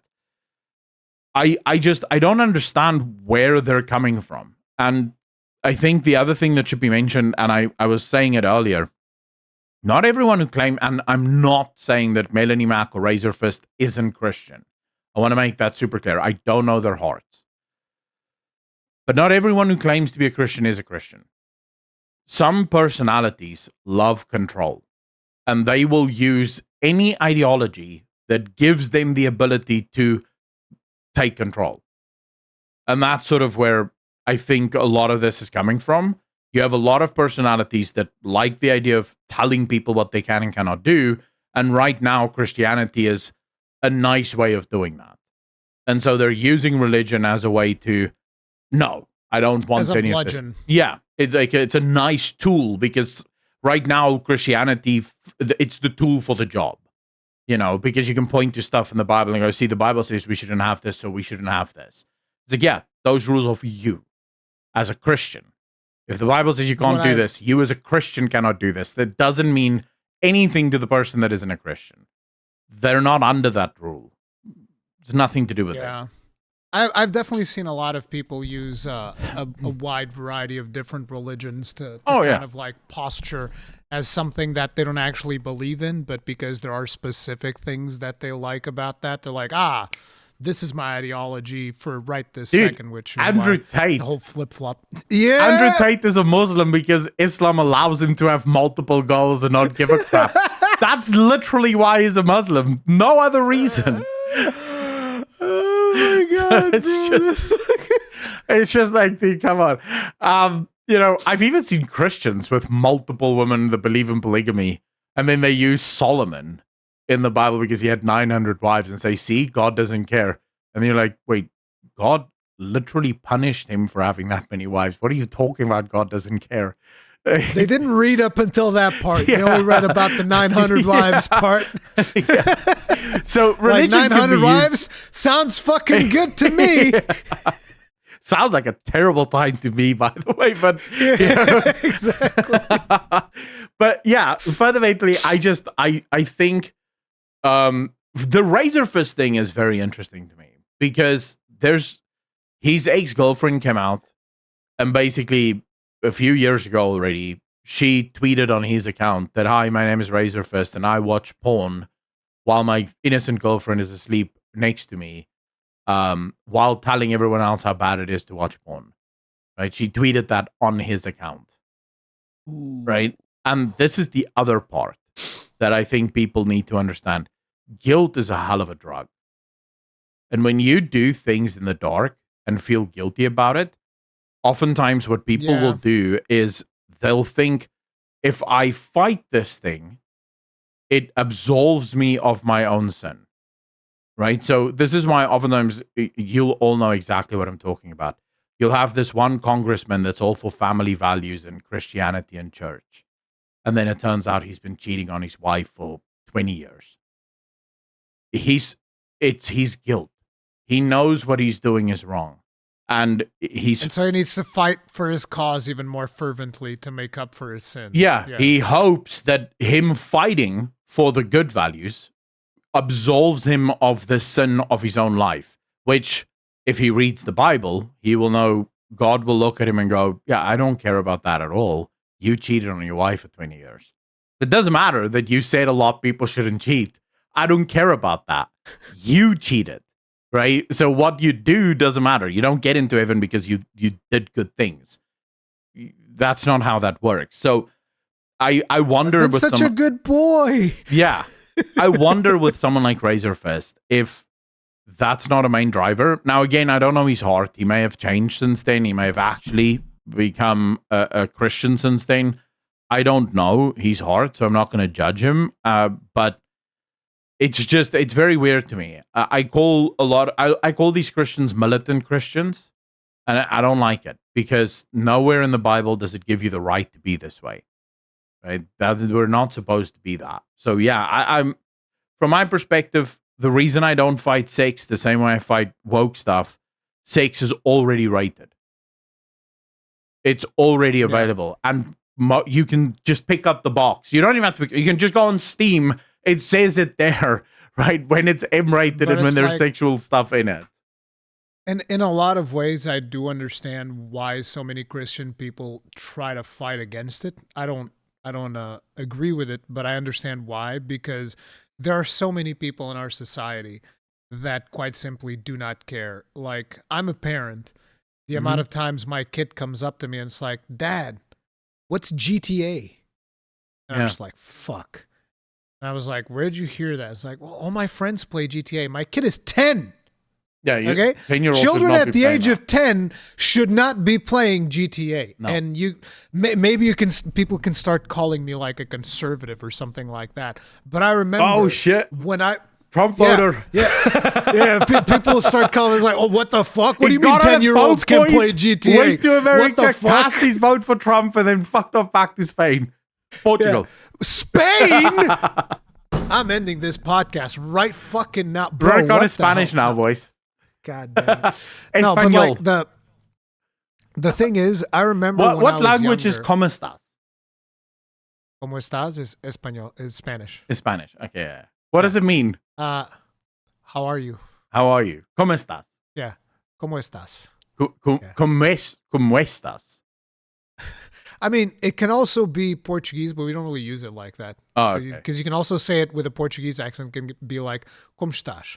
And, you know, it has the same meaning, but we don't really use it like Oh, that. okay. But anyway, sorry, I was interrupting you. Yeah, it's fine. The thing is, the people might be like a little bit shocked that I don't think that 10-year-olds should be playing GTA. But I remember when I was younger, my parents let me watch RoboCop. Mm-hmm. And you might be like, oh, shit. I mean, RoboCop's not that bad. It's like, yeah, it was like, I think it was rated for 13 or whatever. Yeah. But the scene where they shot off his hand, I never forgot about that. Like, forever. I had so many nightmares over, you know, Murphy losing his hand from a shotgun blast. Because I'd be like, I didn't know you could lose your hands. The fuck do you mean you can lose a hand? Yeah. What if I had no hand? What the fuck? How am I going to live my life? Like, you know, you're just a child. You have no idea what the fuck is going on. So it's like the idea that somebody can shoot your hand off with a shotgun, that is something that you're not going to forget. Yeah. Now, you know, GTA obviously has way more shit than just like blowing people up and whatever. Yeah. I just don't think that it's a good game for children to play. No. Like, my kid is addicted to Minecraft. And I'm like, you know what? That's okay. It's a good game. That's fine. Yeah. Yeah. Teaches him, like, it's basically Lego for grown-ups. So I'm like, whatever. He plays a bunch of Mario games. I've had him play Monster Hunter as well. And, hell, we even played a little bit of Path of Exile. He shouldn't be playing that either. Yeah. But again, it's mostly just violence. And we do actually know this is part of the reason why this is such a battle for Christians is, funnily enough, violence, not the same thing. When you show people violence in a video game, the parts of the brain that's supposed to light up with violence doesn't light up at all. None. Depends your on how brain, graphic it is, I feel. well, actually, even then, your brain knows this isn't real. So it doesn't matter. It's for not the same. RoboCop, it fucking didn't. No, My no, brain was like, but no, remember, that's real. you're not talking about a kid, right? For a kid, it's a lot different because they have vivid imagination. So that stuff can be transferred to them. I'm talking about age appropriate, right? If you're 18 years old and you're seeing violence, you know, okay, this is a movie, it doesn't matter. Even then, you have movies, for example, I lost interest in The Walking Dead right after the scene where they bashed that guy's head in. And if you remember, they were all on their knees and they bashed one of the guy's heads in. That scene was so disturbing to me that I don't think I ever truly, like, my love for the show just immediately dissipated. And this was before I was a Christian. So this wasn't even like a Christian thing. This was just like, as it happened, I was brutal. like, wow, that is unnerving. Like, that is unnerving to see. And I just never really got back to that. It was a pretty unhinged scene. I mean, that was Lucille. Good old Lucille. Dude, that was this fucking unhinged. head right in. And from there, the show just became more and more violent. And I just reached this point where I was like, okay, I can't keep watching this. It unsettled me, is I think the beautiful word for it. But I mean, you look, for example, you don't allow your kid to play GTA, and that's a brilliant thing, by the way. But look at dude, we have a pandemic. Everyone talks about it, of young people being addicted to porn, right? And the dangers and the damage that porn is doing. That's the issue. And that's the thing that Christians are fighting against, is the fact that as society's morals start slipping and sex becomes more and more readily available, it is wreaking havoc on young men and women. You know, you just have this girl that slept with 100 dudes that just did 1,000 dudes. Her life isn't getting any better, right? No matter what she does, her life is basically over. And you just think, I mean, literally before this went live, I'm scrolling on Reddit, and one of the news stories is a Brazilian OnlyFans model that fell from a 10-foot story balcony while filming a threesome. Fell to her death at the bottom, right? So you have these young people that are chasing euphoria. They're man, this is a much deeper conversation than I think the Mythic Banter crowd wants to get into. But the problem is, young people are sold a bill of goods. This is now from the Christian perspective. We're telling young girls that you can have as much sex as you want and it doesn't affect you in any way. We're telling young boys that you should go out and drink and be merry and sleep with girls and it's all good. Nothing will happen to you. And then young boys and girls don't understand why they are so desperately unhappy. Why do we have girl suicide rates up double just in the last 20 years? Why are young boys killing themselves 4 times more than 20 years ago? Why is our young people more depressed than they've ever been before? And from a Christian perspective, it's like, well, you've removed what used to give meaning, right? Sex had meaning. Marriage had meaning. There's value in those things. Having children, like you, for example, it gives meaning and structure to your life. And you've removed that, right? And you've told people, go out, have fun, live your life. So that's why Christians are fighting it. I just don't think the fight should ever be, no, you don't do it or else. That's not how it works. You fight by saying, look, I don't agree with it. Say why you don't agree with it. And then let people make up their minds. If someone chooses, I don't let care. People do their own decisions, Yeah.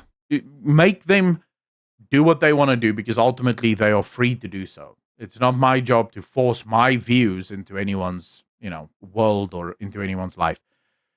Sorry, guys, that got a lot more sort of deep. It's getting really deep from Goonergate to like serious business. Look, it is. I usually don't talk too much about that type of stuff, and the reasoning is I've always seen myself as a one-woman guy. Like that's it. I want one woman for my life. I found that woman. I'm done. I'm out of the game. Like I don't care about any of this other stuff. I care about my wife. If I find my one woman, I will also be. Until then, I'm a woman kind of guy. But it's like the whole thing is, I think if heaven forbid anything was to happen to my wife, I'm like, I'm done with that search. Like I'm not interested. I'm out. Yeah. Like, whatever. I don't care. It's just the way that it goes. But it's like I don't try to impose that on anybody. If look, if you want to have sex with 10 people, go do whatever the hell you want. I don't care. I don't necessarily think that that's going to be a particularly healthy thing. No. I have a friend of mine who lived that lifestyle and he deeply regrets it. So, I even have like firsthand experience, not firsthand, but I have like secondhand experience. Yeah. That's not necessarily going to do you much good. No. Like my friend is just like filled with regret for a lot of these relationships that 100% over his life. But I agree with you in that sense. If someone asks me, hey, do you think this life that I'm leading is a good life? No, I don't. But then you asked me, right? Business. You asked my opinion. But if I'm seeing you just do shit and you're happily doing it, I'm not going to come over and be like, oh, you shouldn't do this. How dare you do this? Because that's not how it works. How dare you provide Gooner material to people? Yeah. Like, what the fuck? And this final message isn't to anyone in the chat. It's to hopeful if some of the anti-Gooner people watch this, before starting to preach to people what not to do, how about you just preach the gospel and allow Jesus and God to change their hearts? That's it, right? Don't tell people what to do, what not to do. Give them the gospel. You're giving them rules without giving them tools to follow it. Anyways, on to something that is a lot more interesting and not as dark, right? Or actually, it's not more interesting, but it's definitely less dark. So, Rurikon, you know that company that made your favorite dwarf fighting game? What's a dwarf fighting game? A game where you could be a dwarf, and that was literally the only reason you enjoyed the game. True, dude. Fucking big true. If they didn't have a dwarf, I wouldn't have finished that shit. My dwarf was badass, all right? Yeah. He threw his shield like Captain America. What a fucking Chad. Hey, there's Bro, some Captain America drama as well. If we have oh, right. Oh, God. There is. Dude. But anyways, so BioWare is cleaning house, and in a major way. They just announced yesterday, so there was an official statement set out by BioWare that they are removing pretty much all of their developers and moving them into departments in EA, and then later not all of their developers. Pretty much all of them. It's like there's a handful of developers left. I've heard reports going anywhere from 30 to about 60 developers that's left at BioWare.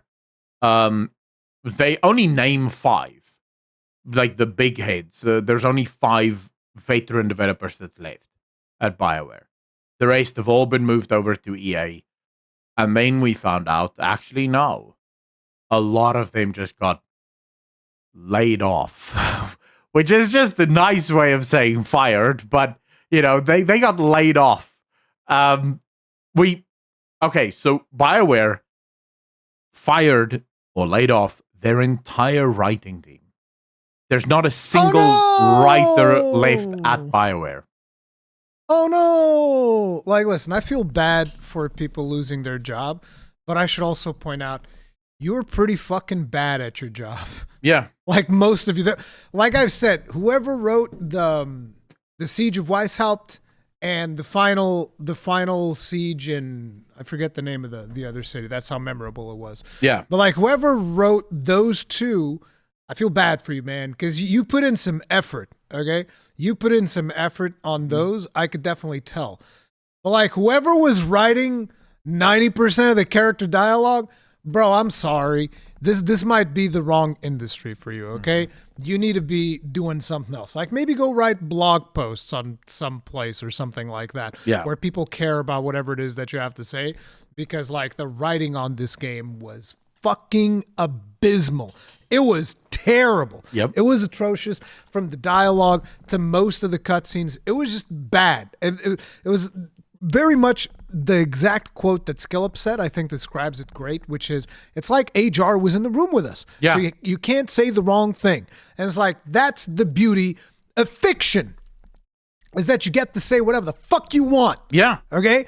Instead of being worried about, oh, some people might take this the wrong way if I say it like this, so I better be nice. It's like, no, that's the beauty of fiction, is that you can portray conflict between characters, and you can be an asshole, okay, or you can be a good guy. But you can't need play to Dragon Age the Veilguard. You cannot be an asshole. You can't be an asshole in Veilguard. No, it doesn't matter what you do. You do, however, get can't 4 really be an different asshole. ways of affirming every single one of your followers and their bullshit moves. No, wait. There was one time where I got to be an asshole. I punched the superior officer in the face. I decked his ass. Wow, nice. One time. There's one time they forgot to remove it.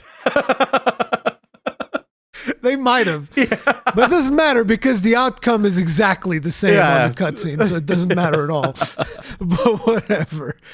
But yeah, that's the whole thing to me. It's like the beauty of fiction is that you get to explore scenarios that they can't even be realistic because guess what? A lot of people in real life are assholes. Yeah. It's just, it is what it is.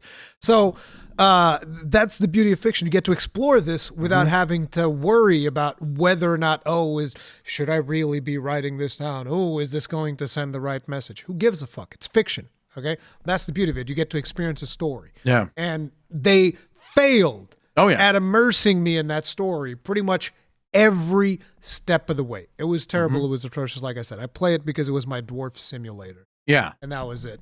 They have a quote here from Anne LeMay, who says, I was a writer at BioWare for 5 years from 2011 to 2016. I learned a lot during that time. I learned, I guess it's supposed to be learned. To say learned. Writer, by the way. I learned a lot. Yeah. I learned a lot during that time from exceptional folks in many disciplines, but also specifically from my fellow writers and our amazing editors in both the Mass Effect and Dragon Age brands. Today, not a single one of those writers and editors remains employed there. See, from 2011 to 2016, these were the years where like the good stuff actually came out. Some of the good games, at least, right? Not really. When did Mass Effect come out? Those were the days of Mass Effect Andromeda. Mass Effect was 2007. 2007 was Mass Effect 1. Oh, wow. Okay, never mind. I was wrong. So was it Andromeda? Mass Effect Andromeda, Really? Anthem later, and then... No, that was 2017. Well, I guess, they would be writing it during 2016 and 15 and whatnot. Yeah, I covered a video of a developer that showed the time frame. Mass Effect Andromeda, Mass Effect Andromeda, Dragon Age the Veilguard, and Anthem all started in like 2012, 2013, and then took years to get to completion. Then maybe it's a good thing these people aren't working there anymore. Well, that's my point, right? My whole point is anyone that wants to tell me, but the poor developers. Let's look at your body of work. For the last decade, you have launched Mass Effect Andromeda, massive dud. If we're talking about the graphics, dog poo. If we're talking about the gameplay, literally the only good thing of that game was the gameplay. If we're talking about the writing, holy crap, was that bad. Okay, so the writing was really bad there. Then you have Anthem. Graphics, again, actually pretty good. Gameplay, again, actually pretty good. Game design, absolute poo-poo, right? So it's you have 2 failures on your docket now. Oh, what's this? Is this a Dragon Age game? Is it? No, actually a Dragon Age game? No, not really, but please continue. Yeah. Well, I don't know where to go with it because it has the name Dragon Age, but it doesn't feel like a Dragon Age game. So I'm not sure. The best part is that there are people that have been reporting on Veilguard, but they haven't really played it. They played very little of it, so it's very easy for people to come in and dismiss them. But when they come to this show, you can't do that because not only I played it, I did every single fucking quest in the goddamn game. You completely finished it. I could stomach 8 hours, and then I was like, because I didn't have the dwarf. You can't. When I say that this is not a Dragon Age game, you can't argue with me. I'm sorry. It's got Dragon Age in the name. That's where it ends. And I know Rurikon, so that counts for me. But no, I just, what do you have to show? In any other profession, if I'm a YouTuber and I'm putting out duds for 10 years straight, and then suddenly I don't have a channel anymore. Okay, but you put out shit videos for 10 years. Of course, you wouldn't have a channel anymore. Like, what are you talking about? Why should people feel sad about that? And then you have these people that's now running defense for the wokies that's being fired, saying, but it's the corporate overlords. Okay, let's look at how bad things got. You can make an argument for Mass Effect Andromeda and Anthem. Well, actually, not even Anthem in this case. You can make an argument for Mass Effect Andromeda failing because of executives, because the executives forced you to make that game on Frostbite. Okay, no problem. That's why the graphics were so bad. That's why a lot of the gameplay suffered. Not the combat, however. The combat and the movement was phenomenal, even though it is Frostbite, but that's what Frostbite kind of does, so, it kind of works for that. But then look at Anthem. The failures of Anthem wasn't the graphics. Graphically, it looked beautiful. It wasn't the gameplay. It looked beautiful. It's the fact that whoever designed that game doesn't look as if they've ever played a video game in their entire lives, because they basically put nothing in it. Like, there was nothing to do. You had this beautiful world, this amazing premise, and then just it went nowhere. And the writing for that was also shit. And then you have Dragon Age the Veilguard. Again, graphics are fine, so I can't really blame the Frostbite engine for that. It's not great graphics, because the whole point of Dragon Age is actually that it's a pretty dark game, and the graphics sort of make it... The graphics are great. The art direction is terrible. Yeah, that's actually a great way of putting it. Not even the entirety of the art direction, because I did think that the levels looked good. Yeah. It's the character art direction that is the problem. Specifically, the character models is fucking terrible. Yeah, the fact that they all seem to be Mr. Bobbleheads. For some reason, their anatomy is a Mr. Bobblehead anatomy. But, and then the writing is shit. Now, guys, anyone that knows anything about gaming and game design, executives have nothing to do with the story of a game. I hate to break this to you, but the executives of a game will never even read the story of the game. Because what the hell is this MBA graduate supposed to tell you about the story that you just wrote? What they want is a game. They have a lead developer whose job it is to make the game.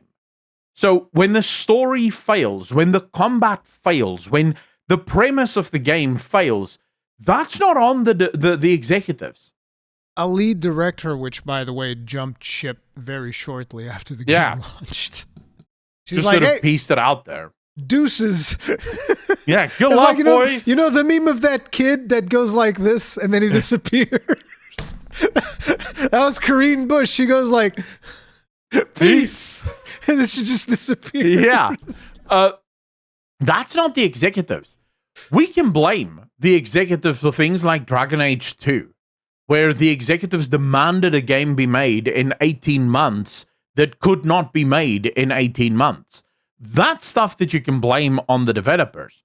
But Dragon Age Inquisition came back, and it was a massive success.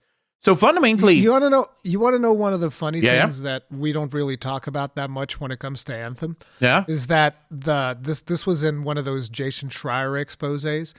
Apparently, it was like shortly before they had to do the E3 demo. They still had no direction for that game. The E3 demo is in the E3 showreel and gameplay and whatnot. They still didn't really have direction for that game, and so. One of the executives of EA, I forget who it was, but one of their actually executives, and one of the ones that people fucking hate, by the way. I don't know if it was Andrew Wilson or if it was somebody else, but one of the ones that people fucking hate went down there and he was looking over the game and he was like, "No, this isn't right. There's something wrong." And then they went to like an earlier prototype because they were showing him like all of the ideas.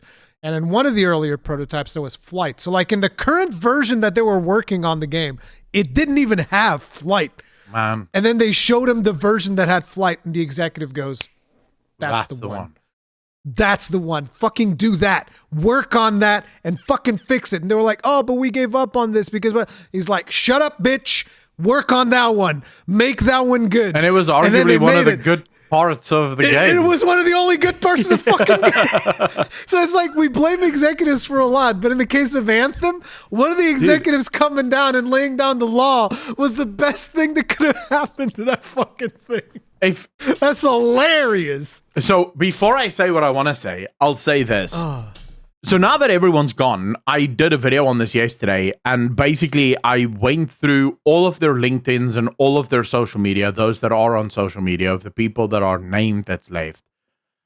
Not a single woke thing on any of their Twitters, so they don't attack gamers at all, ever. In fact, the lead developer, the new lead developer, actually on his Twitter in November, the only political thing... That's Mike, right? Yeah. Mike Gamble? Gamble, yeah. Mike Gamble. Yeah. The only political tweet I could find on his Twitter was him in November saying, Happy election month, or happy election day to my American fans, to all of our American fans. I love all of you. I've had the great pleasure to visit a lot of your states, both red and blue, and you are all amazing.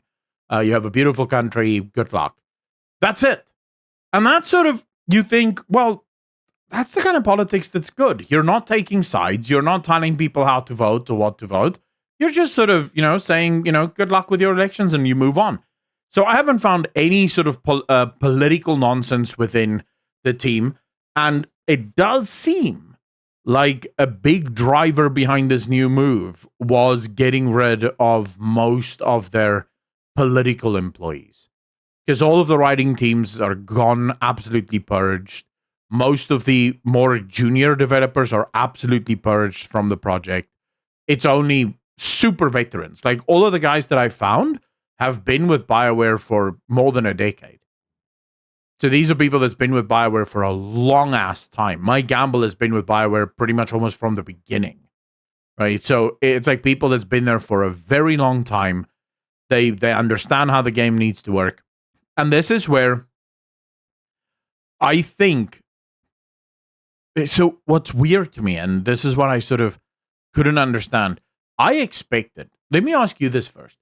Why wouldn't EA just give up on BioWare? Because that's what I expected. After the failures of Dragon Age the Veilguard, I genuinely expected EA to just gut BioWare. Just clean house, kill the company, and move on. I have no idea, because I wouldn't necessarily say that BioWare still, their reputation holds any water at this point, right? Because they've had so many duds that it's just, I don't know. I don't know why they wouldn't get rid of them, to be honest. I'm guessing that maybe they've been too long invested in Mass Effect, in the current Mass Effect, and they're like, okay, we need to at least push this one out the door. It's like sunken cost fallacy. Yeah. It's like, we need to push this one out the door, and that'll be your last one, and then we're getting rid of you all. Well, we have a pretty good idea that the current Mass Effect is still very early in development. Because they said they don't need that many developers in the current state of the project. That's usually only in the beginning of a project, at the first year or two. Pre-production. Yeah, that's like pre-production. You need like maybe 10 people on a project. You don't need more, because what are they going to do? What are you going to do with 100 developers? There's nothing to develop. You're still figuring out what the game actually is. So I have a feeling Mass Effect has been completely reset. I think that's why. I think that there was a lot of woke stuff, a lot of sort of modern day stuff. I don't want to say woke stuff. Let's say there were a lot of modern day stuff pretty much in the same vein as Dragon Age the Veilguard was the idea for the next Mass Effect. And EA decided, no, go back to the roots. Because also, of the 5 people that are left, 3 of them worked on the original Mass Effects. So they are actual Mass Effect veterans. And I think EA is just like, go back to what used to make us money. And here's why. If you go on Steam charts right now and you look at Cyberpunk, you look at Mass Effect, even Mass Effect, you look at Witcher 3, you look at Baldur's Gate 3. No other game in gaming, or not no other, but very few games in gaming have that amount of passive staying power. When I say passive staying power, I mean Witcher 3 hasn't received a big update in years. And there's still 20,000 plus people playing it every single day. The copies of that game, I think now is well over 50, maybe even 60 million copies that it's already sold. Great RPGs have almost a lifespan that is greater than any other genre of games. The only genres that come close are things like your Monster Hunters, so like more multiplayer type games, or things like League of Legends, competitive type games, or MMOs, right? Those have that kind of staying power, but those also require a lot of ongoing development, right? Not in the form of Monster Hunter. They don't do as much ongoing development, but they still do patches, I'm assuming, once every few months to fix stuff or to add stuff or whatever the case. And I know they do the big DLCs. Monster Hunter? Yeah.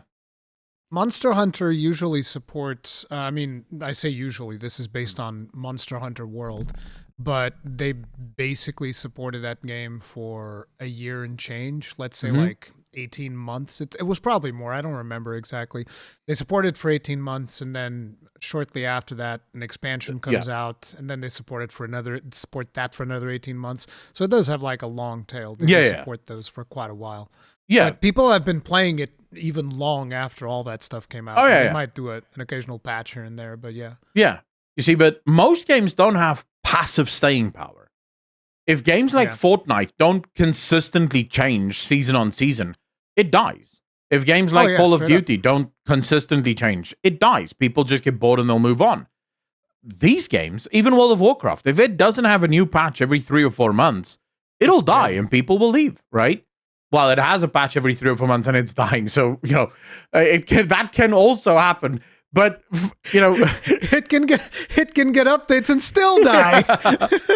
But RPGs is just different. Because I play Witcher 3 every single year, start to finish, both DLCs included.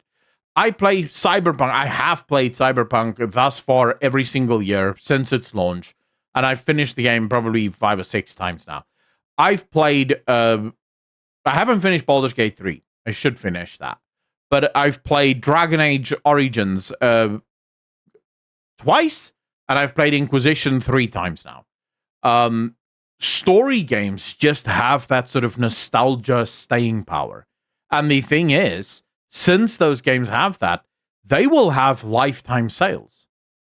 They might not have the 500 million copies sold, or that's no game has that, but they might not have the 20 million copies sold in the first month, right? But you take it over the course of its entire lifespan and they have incredible sales potential.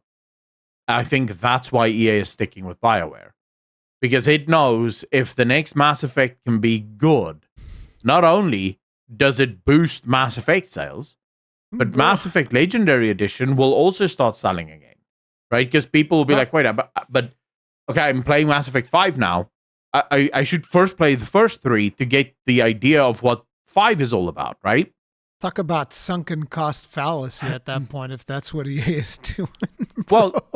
Well, to me, I think EA is realizing the value of RPGs, especially now with things like Baldur's Gate 3, with things like Cyberpunk 2077. Because remember, Andrew Wilson was one of those people that said first-person or single-player games are dead. And then BioWare kicks him in the nuts. Cyberpunk 2077 kicks him in the nuts. And it's like, well, you're going to stick with that? Or are you going to change your mind? Sure about that? Yeah. And I think that's They've been proven wrong time and time again on the whole single-player narrative. Yeah. It's just ridiculous. Speaking of that single-player narrative, because Ubisoft also once upon a time said single-player games are dead. And the future is live service video games. Bro, Ubisoft is like crashing out in such amazing fashion, and I'm just here for it, bro. I'm just like, yep, I want to see you guys burn to the ground, to the fucking ground. I still have people sometimes. Why are you so invested in this? Because their business model fucking sucks. Yep. I hate them because they mistreat people, and I can't stand companies who mistreat people. And that's why I will continue to hate them, because I know for a fact that Assassin's Creed Shadow is going to have an XP booster, a fucking coin doubler, and I can't stand it. I can't stand it. I'm sorry. I can't.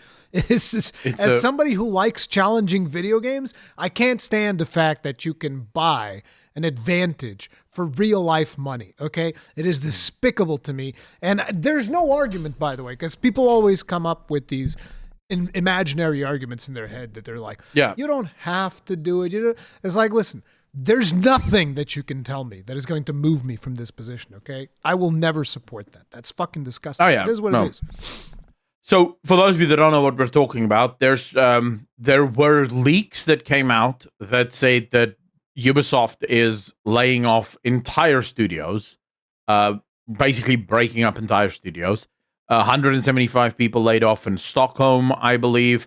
You have Leamington that's also closing down, or at least losing a bunch of developers there.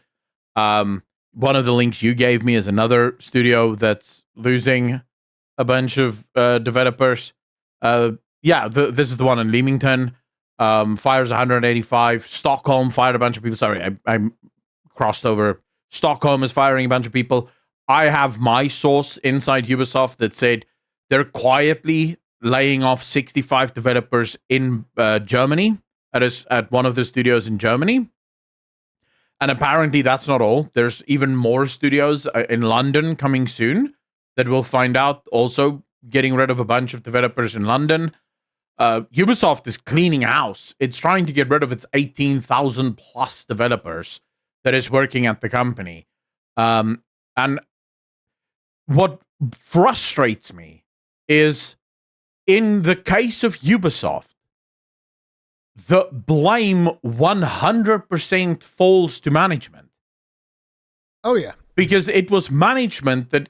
This is why I said, Anthem you can kind of blame on management, because it was the developer, it was the executives that told a single-player RPG studio to create a live service video game, right? That was a stupid move to do from day one. Yep. But you can't blame them for anything else. Ubisoft 100% is to blame, because Ubisoft is the one that insisted that all of their games be super open world, all of their games be super live servicey. That was the future of the Assassin's Creed brand. That was the future of the Far Cry brand. And what happened? It got completely wrecked as a result of it, right? And now you have even bigger sources. That Park Place just came out with an article. Their inside source revealed to them why the delays for Assassin's Creed Shadows cost $20 million. Because remember, this number is confirmed. Ubisoft confirmed it to their investors that this delay cost them $20 million. And a lot of industry analysts kept going, wait, but delays don't cost $20 million. It shouldn't cost that much to delay the game, especially considering from a marketing perspective, the marketing materials that they have is already done, right? So they're just delaying it. They're like that. It shouldn't cost $20 million. According to the source from that Park Place, so take that with a grain of salt. The problem with sources is most of them will not speak on the record, and that leads to problems. Yeah. But according to the source, the overwhelming majority of that time wasn't to fix bugs. It was to remove Yasuke from most of the game. Originally, Yasuke was to be basically an equal part of the game, and they've just been, wherever possible, they've removed him so that he plays a much smaller role. Most of the cinematics has been reshot, that he takes almost like a support role character. He doesn't lead the conversations. Nawe is the one that takes... She is the main character of the game. And the reports from that Park Place does line up with what Skill Up said. I don't know if you watched Skill Up's video. I haven't watched this video, but I know some of the things that have been getting said about Assassin's Creed, where apparently Yasuke isn't able to do a lot of things that you need Nawe to do. So like you need Nawe to climb up the towers. Yasuke can't do that. You need Nawe if you want to sneak. Yasuke can't do that. Yeah. If you play certain missions as Yasuke, certain sections of the mission will be closed off because those would be Nawe objectives. Yeah. So it almost seems like Yasuke isn't able to do most of the things that you would want to do in an Assassin's Creed game. And now I'm going to put my cynical hat on, and I'm going to be just thinking about things. We know that the political, there's been a political shift in the U.S., obviously, right? With Trump being elected and all of that, whether you like it or not, the whole thing is there's been a political shift. And there's been a lot of companies that have been shifting alongside that. Like the most egregious example is obviously Zuckerberg with Meta and all of the policies that he changed over there. Yeah. Exclusively because of the fact that Trump was elected. What do you mean? He's always been based. So basically Mark Zuckerberg goes like, Okay, Yeah. which way is the wind blowing? Okay, from that way? Okay, boys, we're turning this way. Let's Bring go. my American flag and my red hat. Yeah, exactly. Give me one of those red hats, the MAGA hats. He Give me one of literally those. opens his closet in the morning and there's like a Biden 2024 and a Trump 2024 next to each other, and he just goes, which one? Okay. Which one is appropriate for But yeah, so it's like we've seen egregious examples of that, and obviously Ubisoft. I'm going to say it. I think that Ubisoft is changing this because of that, because they've already gotten a bunch of backlash from the anti-woke crowd, and now they're also getting backlash from just more regular users are feeling more emboldened because of the political shift. And then if you think about it, right? You think that Yasuke is going to be a popular character in China? No, not at all. So basically, they're killing two birds with one stone. They're like, well, things are shifting in the US, things are shifting in China. People have given us a bunch of bullshit because we started making up things with this guy that made a bunch of fake bullshit and then sourced himself on Wikipedia to confirm his fake bullshit. This is true because I say so. and now there's scholars in Japan that are slamming us over this. And by the way, I want to make it clear, I don't give a fuck about any of this. Yeah. My problem, business model. That's my problem. But all of these things are happening, and Ubisoft is like, so guys, all of those values that we've clinged on to, yeah, fuck all that. We need money. Yep. God, it's so obvious that everything that they've done up until this point has just been absolutely performative. It is disgusting. Oh yeah. I mean, it is disgusting. It's why someone like myself call the woke crowd the biggest racists, because they are not believers in the stuff that they push. They push it because it's what's popular at the moment in the elite circles. And the second the elite starts shifting winds, then they're more than happy to. That's why BMW never has a rainbow flag in Saudi Arabia. Ever. Their logo in Saudi Arabia remains the BMW logo always. It's only in the West that you get the rainbow flag because there's no price to pay here. You can virtue signal for free and tell all the gay people, hey, buy our car and look at the flags. It's like, dude, let's be real, you couldn't give two shits. If you could make money by driving over gay people, you would do it, right? So I hate it. Oh my, dude, I hate wokeness because it's so performative. And I get that there's some true believers out there, right? But they're not the ones in power. They're not the ones pulling the strings. And I do actually agree with your cynical take. I think this is Ubisoft realizing the winds have shifted. So I heard from, this was a source a few years ago, actually, right around the time Ubisoft first announced Yasuke as the big character. A source came out, not to me, but I read the article. The Yasuke was never supposed to be in Assassin's Creed Shadows. Yasuke was added to AC. Yasuke was make sense. No, but this is the thing. Yasuke was added to AC during the BLM stuff. So in 2018, 2019, when the BLM riots was happening, they decided, wait, guys, this is a perfect opportunity for us to virtue signal. Let's make a black samurai. And to anyone that goes, dude, why does it even matter if there's a black samurai in a game? Let's go to the boardroom where we're sitting thinking up the next Assassin's Creed game. Okay, and imagine I'm the guy leading the pitch. And I go, guys, I have this insane idea. Our players have been asking for an Assassin's Creed game in Japan pretty much since the beginning. What if we made an Assassin's Creed game in Japan? And everyone's like, yeah, that sounds amazing. We can have samurais. We can have ninjas. It's going to be super cool, man. Let's do this. And then one guy goes, hey, guys, but what if we made a black samurai?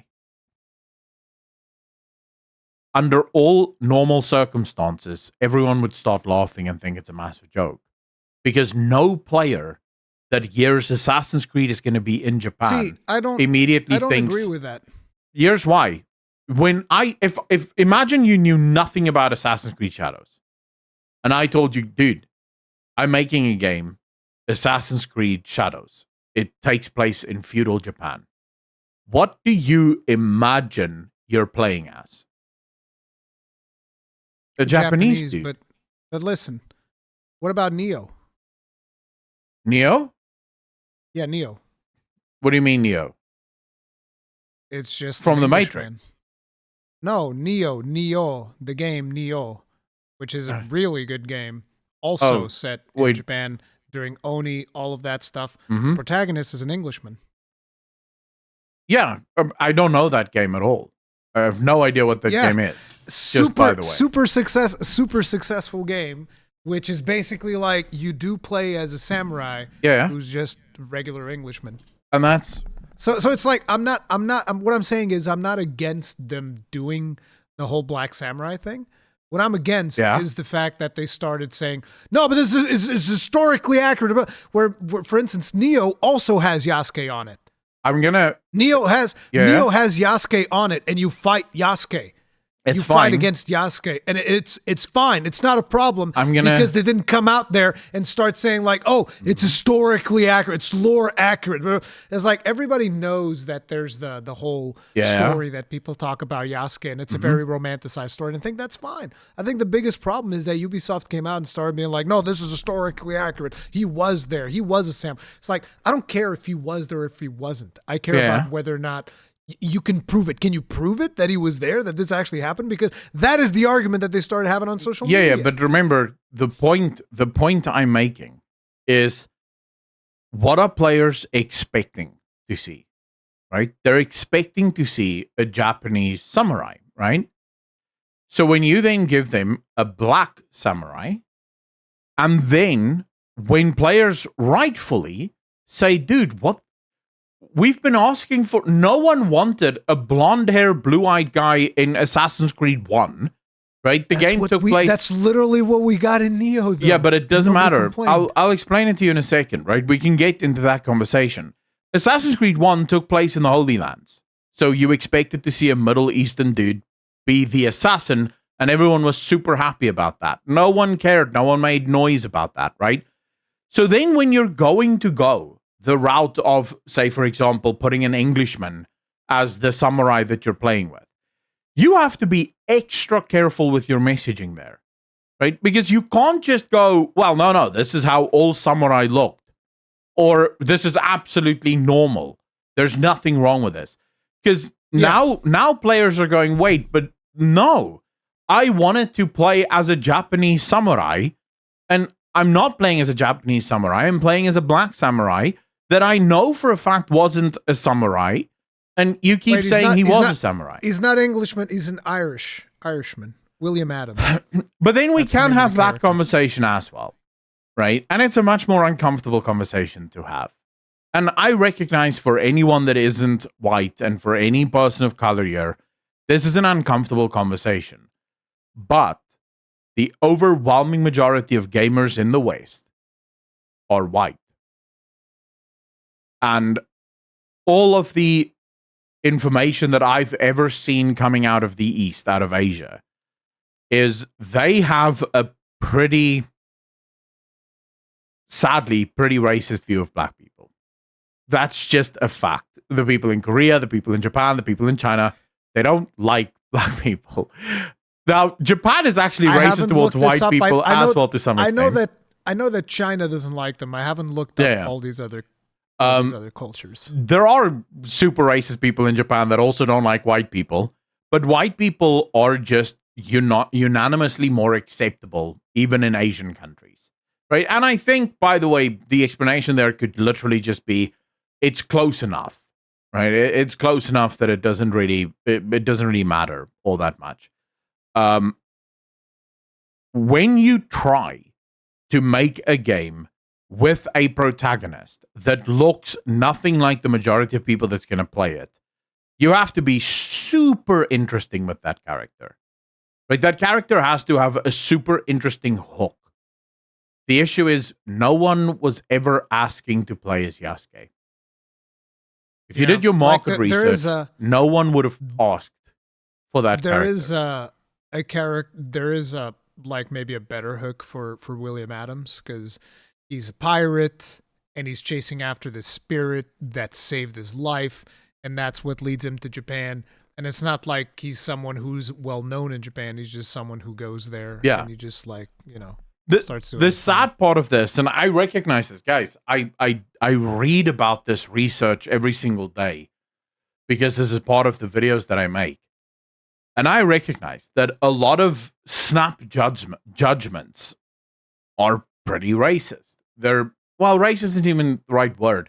They're filled with presuppositions. All humans walk around with presuppositions all the time. And when you do certain things, people make snap judgments based on what they see, based on their presuppositions, and then that is the judgment. And you have to ask yourself, if you're going to make a game to make money, you ask yourself, what is it that players expect? What is it that players actually ask for? And I just feel like Ubisoft dropped the ball. They could have made Yasuke work. But because Yasuke was a political choice, they wanted to follow the whole, if you don't like him, you're a racist. And it's like, but that's not how that works. See, that's one of the things that I often engage with people that I disagree with, specifically because I'm like, I want to be respectful of your point of view, however it is that you feel about a certain thing. Let's talk about it, and then we can agree, disagree, or whatever. But it's just the problem is, sometimes people come at it from a super arrogant point of view, which is what, Ubisoft did at the beginning. And then it ends up like this. Not just at the beginning. Everybody's at odds. Literally in an interview from 3 days ago, the lead director or the director for Assassin's Creed Shadows still says this is the first time in an Assassin's Creed game that they're treating history as not so fictional. I say, why are we doing this again?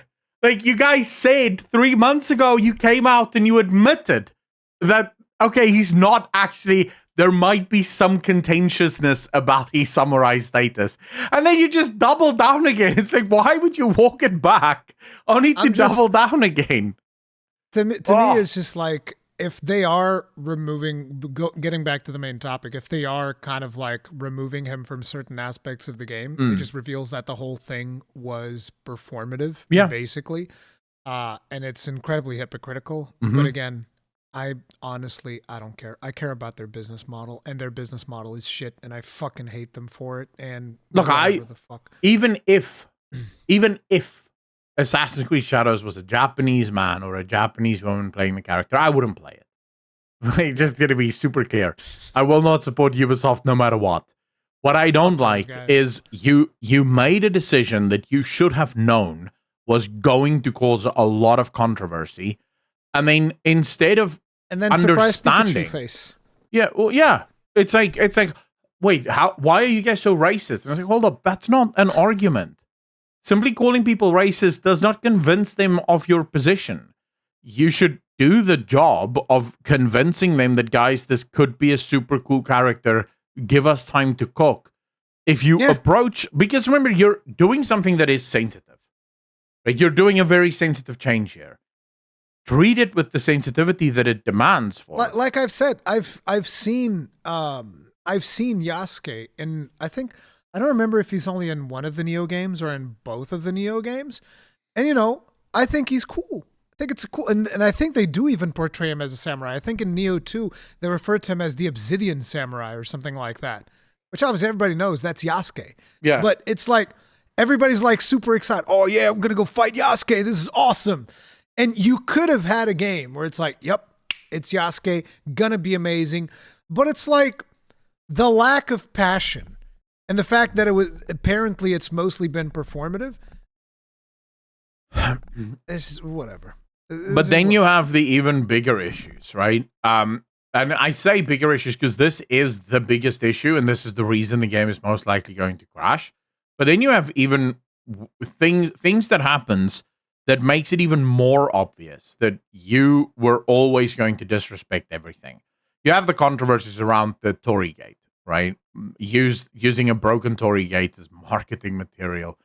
Using a one-piece katana sword as Yasuke's katana. Yes. And then for some reason, you decide to not even Google the seasonality in Japan. Guys, and you might think to yourself, this doesn't matter. Why does, who cares? It doesn't matter to people like us, because in the way seasons are just the change in clothing, really. But in Japan, seasons are tied to very specific festivals, very specific beliefs and religious stuff that they do in those seasons. And harvests. Harvests, very specific stuff. And a lot of those harvests are actually sacred stuff, right? They have sacred rituals of how they harvest these things. And they couldn't even get the seasons right. And then they have water. Like, this is actually maybe the most racist thing. They have watermelons in the game during a period where watermelons wouldn't even have been in Japan. Because watermelons only arrived like 400 years later. But watermelons are cool to chop with katana. Haven't you ever watched Metal Gear Rising: Revengeance? What's wrong with you? Yeah, but dude, they if chop we're talking melons about, in there all the time. If we're talking about, it's cool. Yeah, but you see, this is the thing. You're talking, the thing that we're accusing them of is tokenizing a black man, right? Because they're using it as a token. And then they tokenize the whole fucking culture. Like the whole stereotype of black people. Like, the only thing missing is KFC, bro. The only thing missing is a KFC, and you've got the trifecta. I didn't even think of that. Oh my God. I didn't even make the connection. Remember, that is the stereotype, right? Black people like fried chicken and watermelon. My God, bro. I don't know his name because I don't watch a lot of YouTube. I watch a lot of YouTube shorts, but I don't really pay attention to YouTube shorts. But there's this one black raider. He's phenomenally funny. And he has this one YouTube short where he sees a sort of a white guy talking about how black people just like fried chicken and watermelon. And he's like, that is the most racist thing I've ever seen in my life. And then he looks around, and his mom is eating fried chicken and watermelon, and his sister is eating, and he's like, oh, maybe they're right. Just like, so it is a stereotype, right? Oh, and the fact that it's in the game just makes you wonder, is that how you think of black people? Like, you have to have the watermelons there because what's the black man gonna eat? Like, what is this? Like, why is this? Why is this even in the game? It is so terrible, dude. Like, oh my God. No, but yeah, Trump being elected, I think, is gonna unseat a lot of this. There are companies that I don't think will change at all. That will just go down with the ship. And look, I'm not talking about Trump being elected here. That's not what's important. I think what Trump's election is doing is, you just said it, there's a cultural shift. There was I said a political shift, not a cultural shift. Politics is always downstream from culture, right? So the culture shift had already happened. The political shift just cements it. That culture shift is going to force a lot of companies to right the ship now, which hopefully makes people realize that companies don't care at all. Don't care. Yeah, they don't care. I think that's just the thing. Like, it is very rare, and that's why it's so celebrated when you see a developer that actually cares about their product in order to do certain things that maybe are not as popular or not as accepted, or going out of their way to be more accommodating or something like that. It is something tremendously rare, and this is why we celebrate it so much. But yeah, at the end of the day, a majority of these companies do not care. Yeah, they don't. They don't care. They just want to make money. And if the sooner people can realize this, the sooner we can get away from this performative bullshit. Like companies changing their logos to the rainbow flag. It's all performative. No one gives a crap, actually, about any... Like, you think the executives of BMW gives a shit about pride? This is just a way for them to ship more BMWs. So it's just, it's so annoying.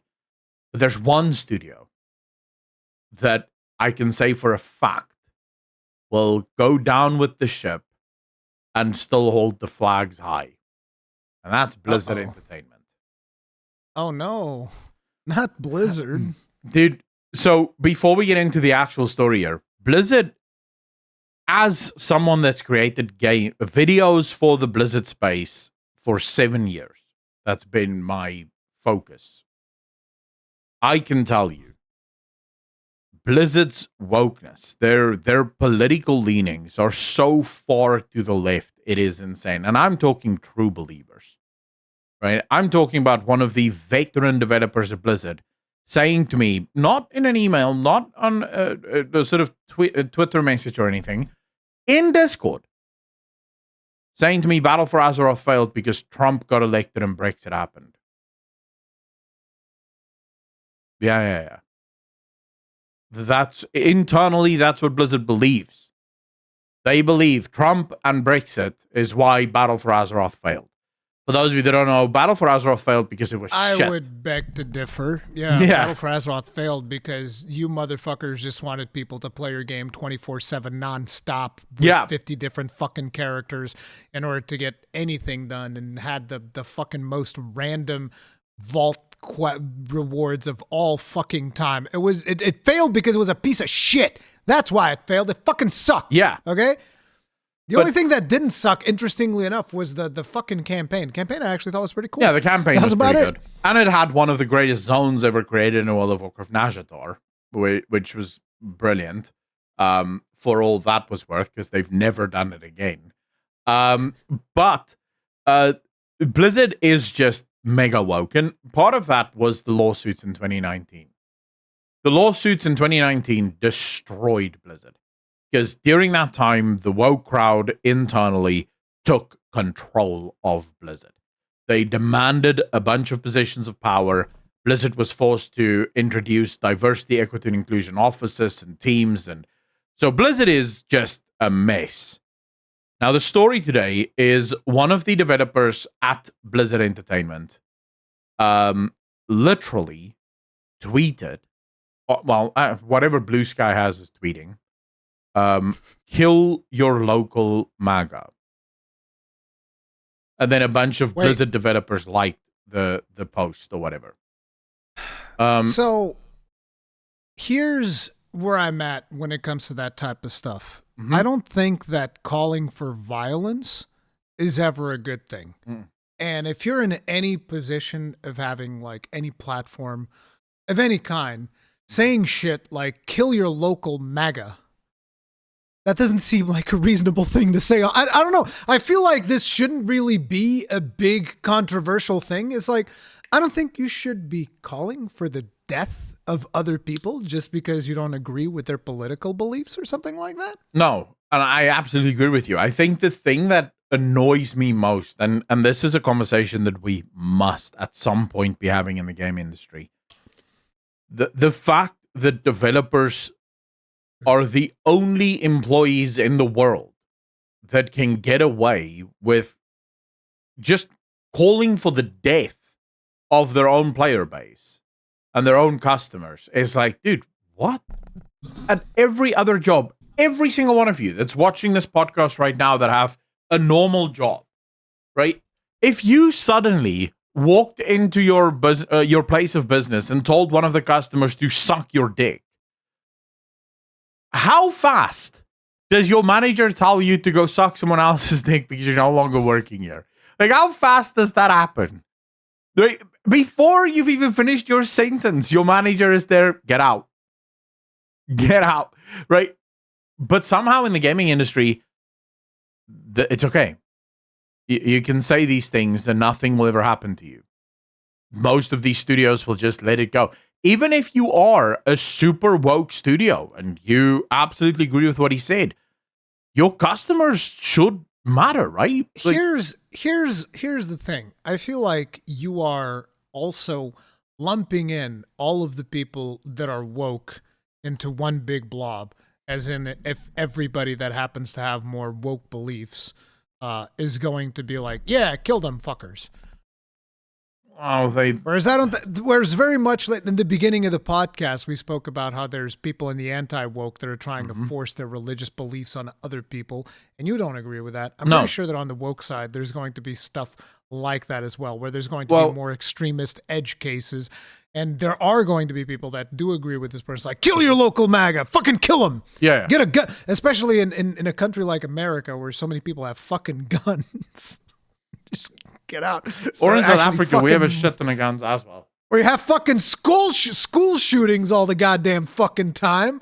Yeah. It's like maybe not a good idea to be saying dumb shit like that. But I just want to say, all I'm saying is that I don't necessarily.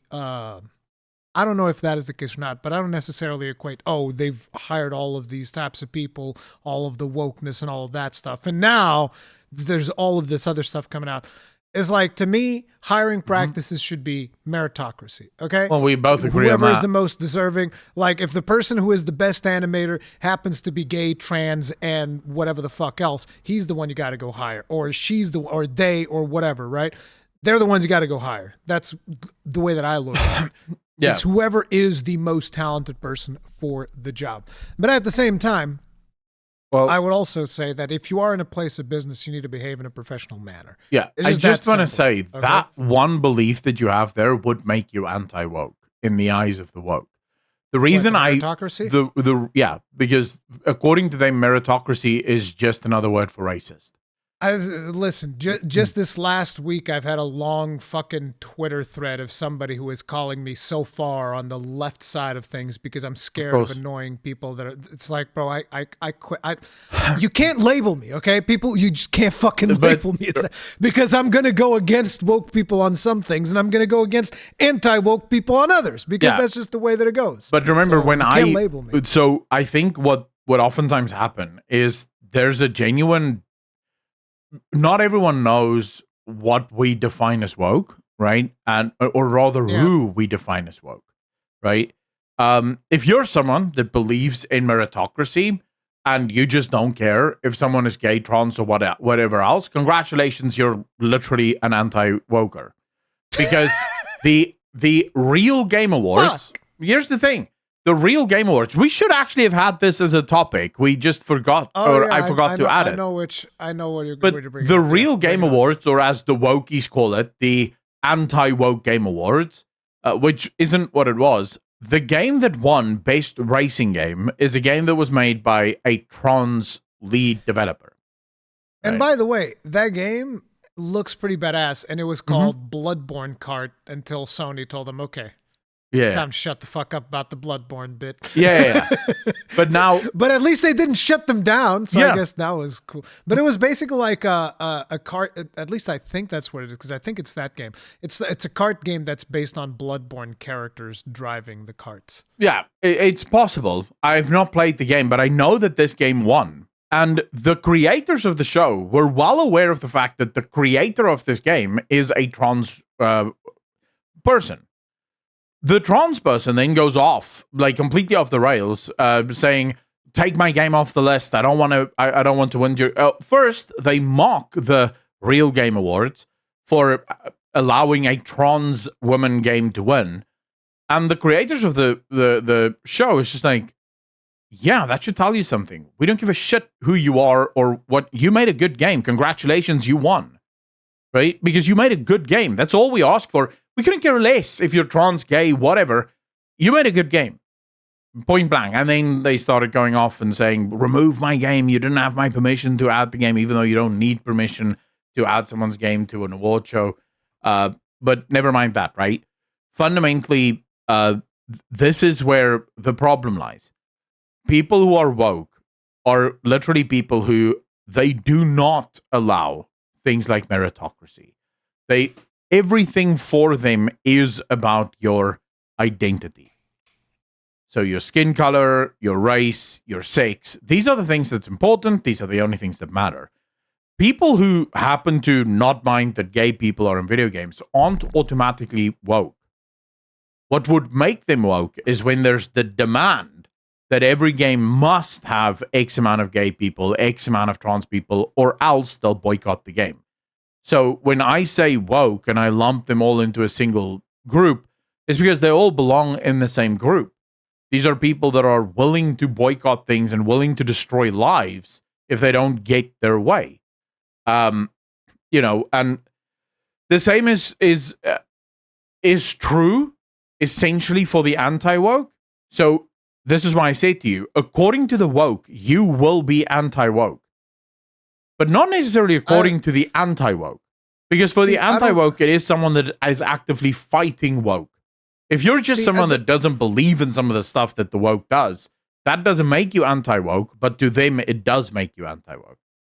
See, that's the thing. You're getting way too bogged down in labels, and I'm just like, I don't give a fuck about any of that. It's like I don't care about labels. So I just briefly mention those every now and then so that people understand what we're referring to. Yeah, but yeah. I don't give But too I much do want value to. to The label reason being woke or being anti-woke. I don't care about the labels myself either. But the reason it is important to explain it is you said you can't label me, and I say to you, it's not me that's labeling you. Yeah. It's the woke, right? I wasn't referring to you specifically. I mean you as in the internet. Yeah, I understand. Label me. But from their perspective, they have a very us versus them mentality. Yeah. So if you don't believe everything that they say, on both sides, you must be against sides. them. Yeah, I will say there is that element within the anti-woke crowd as well, although most anti-woke understands doesn't really matter all that much. As long as you're not absolutely woke, you're fine to just do your thing. But anyway, so the Blizzard developer tweets that out, whatever Blue Sky's equivalent is of a tweet, posts it. And hey, I have Blue Sky. What the fuck, bro? I don't have Blue Sky. I don't even know how to get Blue Sky. But fundamentally, nothing happens. He ends up deleting his profile so that the evidence is no longer there, even though the internet is forever, so all the evidence is still there. And nothing happens. Nothing. He's not going to get fired. He's not going to receive penalties at work for literally telling. Well, at this point, I don't think there's many conservatives left playing WoW, but the whatever percentage of their player base that is conservative, he just said, kill all of them. And you would think a company would go, bro, you can't do that. What the hell are you doing? We're over here trying to make money. You know? Yeah, it's pretty fucked up. Like I don't wish harm upon anyone. Even people that don't like me, I'm like, oh, whatever, bro. You don't like me. I don't give a fuck. Whatever. Move on.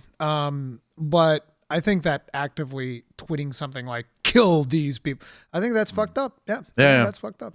I don't think you should do that. But Blizzard is completely unhinged anyway, so I genuinely don't think there is any way Blizzard survives the next 4 years, or if I'm correct in my estimations. World of Warcraft's never gonna die, dude. It's never gonna die. If I look at the forums, it says something different. Bro, just last year, you were on your hands and knees telling me to go play War Within. Yeah, but here's the thing. That when the next one comes out, you're going to be on your hands and knees again playing it. Not really. I'm not playing it now. But you will play the next expansion. Be honest. I don't think so. And here's why. I said to you last year, right? World of Warcraft: The War Within was handled incredibly well, even though the story is quite woke. And the story is. I fully admit that. But Chris Mason did his best to contain the wokeness within a decently told story. It's overflowing with wokeness. Well, just go look at the story. The premise of the entire story. You know what? The whole thing to me was I wanted to play it because it was the dwarf expansion. Yeah. And I'm kind of happy I was able to resist, because if I was able to resist the dwarf expansion, it's like, it's over. You have no hold over me. I was able to resist having Bran Bronzebeard, my favorite World of Warcraft character, as my companion. Yeah. So I think World of Warcraft doesn't have any hold over me anymore. Well, so the thing is, he did a great job of containing the wokeness inside a good story. But you look at that story, every single act ends with the male character being either killed or removed and a female character becoming the leader. Every single one of the stories.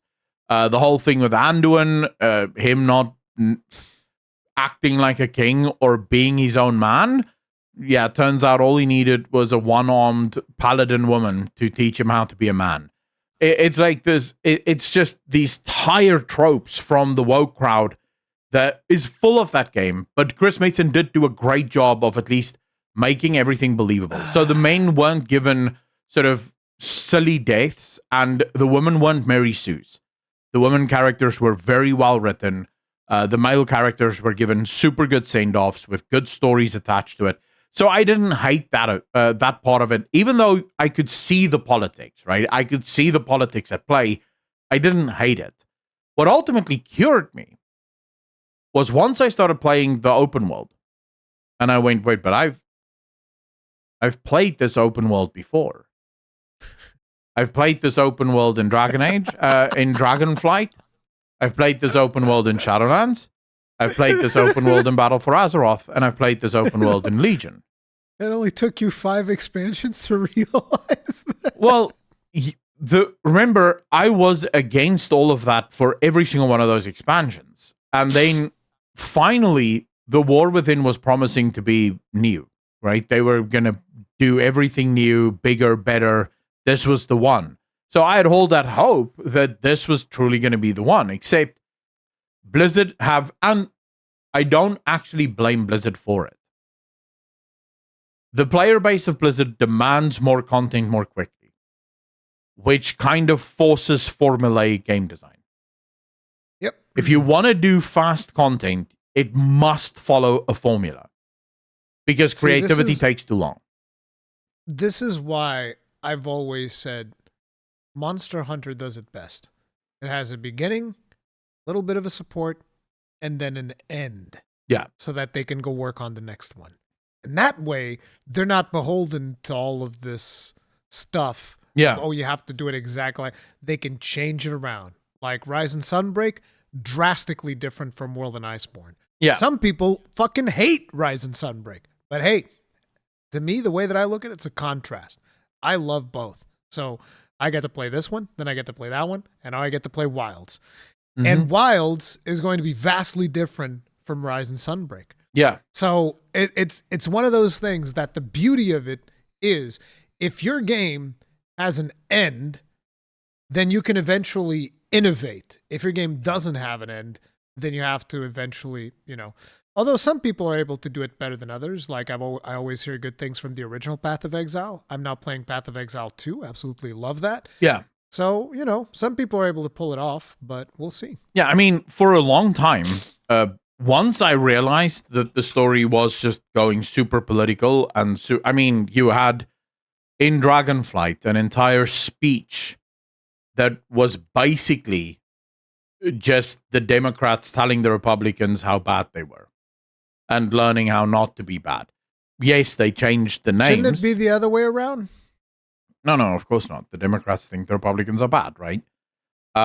So the Democrats... Oh, wait. The Democrats telling the Republicans how bad the Republicans are? Yeah. Okay. And how they... I thought you were saying that the Democrats were confessing their sins. No, but then the Democrats in the game, it was Sarkarev's the dragons in Dragonflight. Do you remember the black dragons that left? That didn't want to join the Horde and the Alliance on their quest to save the Dragon Isles? Not the dragons, the... the new race that was added in Dragonflight. I know. The Evokers. The Scalies. Yeah, the Scalies. The one group of the Scalies didn't want to have anything to do with the Horde and the Alliance. They wanted to carve their own path.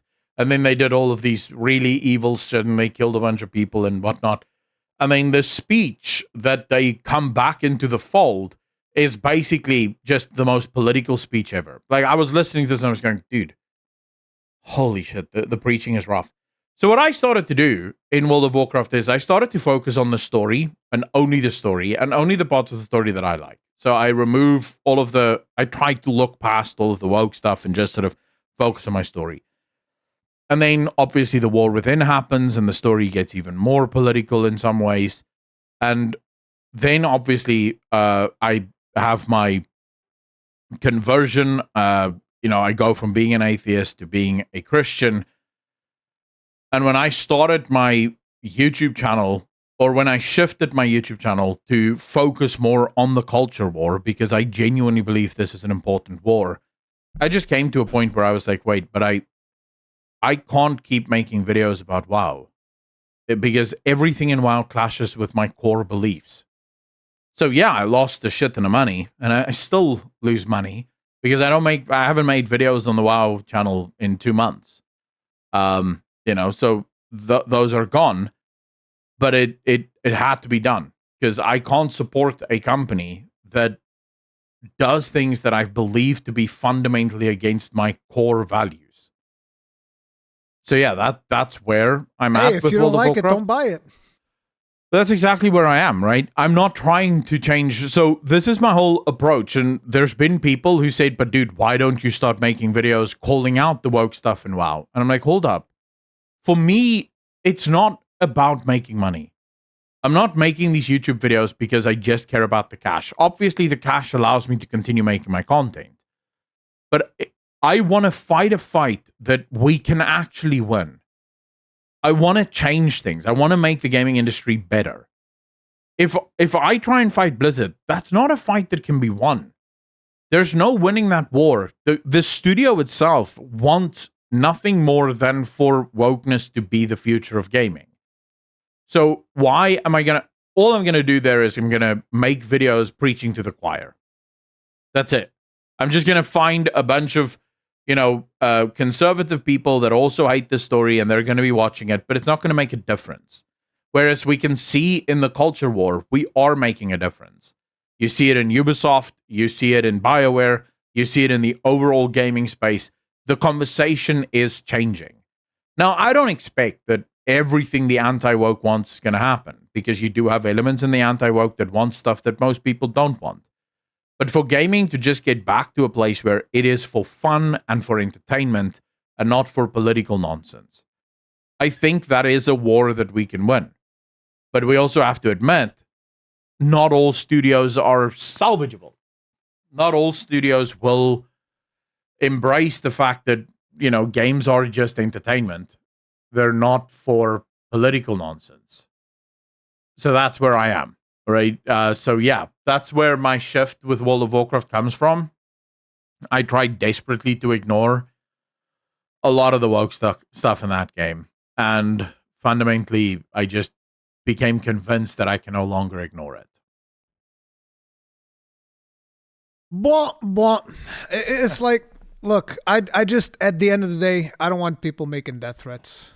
That's all. That's my stance on this. I fully agree with you. Story. I mean, I wouldn't. We shouldn't be making death threats. I don't support whether Blizzard any wants to name-calling. go chase, whether Blizzard wants to go chase wokeness or not. I don't care. Again, I look at Blizzard and I'm just like, look, you motherfuckers have a terrible business model, and your content's been pretty shit over the last couple of years to begin with, and you fucking stole from me, literally stole from me, and y'all can go fucking, get the fuck out of here. Y'all can go bankrupt for all I care. I'm done. I'm done with that company. Yeah. Yeah. It is what it is. No, I fully agree with you. And as I said, in this instance, I think your approach works, right? So a lot of people love to say, if you don't like it, don't buy it. And that is true in the case of something like Blizzard, where you have an audience that has basically... It's sort of like League of Legends is another example of an audience that has become so progressive that making videos trying to change Riot from not being progressive would be stupid. And really? We see it. I haven't followed the League of Legends scene. It's that bad. No, well, it's not so much that it's bad, because, I mean, League of Legends just, it's mostly just a game that you play, against other people. And a lot of people don't even follow the lore of League of Legends. But there have been developers that have sort of said things that might be considered a bit more politically right-wing. And those guys get wrecked. Like, the community does not stand for that shit. So that's another game where you sort of go, is it worth you making videos trying to change a company that has no incentive to change? Because if they do change, they lose their core audience. Why would they change? Right? And most likely the developers that work there are firm believers in this stuff. So why would they change? This is the same for Blizzard. I don't believe there's any fight to be won there. This is just one of those studios that's going to go down with this ship because their stories are continuously just going to get worse. Their game design is terrible. It is what it is, right? But yeah, I'm with you there. I don't think you should be making death threats. I think developers need to stop talking so much to the player base. No, I think that they should talk to their player base. I just think that they should be respectful. like I say, talking Whether so much whether you're to their whether player you're base. right leaning or left leaning, just be respectful. That's it. Yeah, but you see, this is the thing.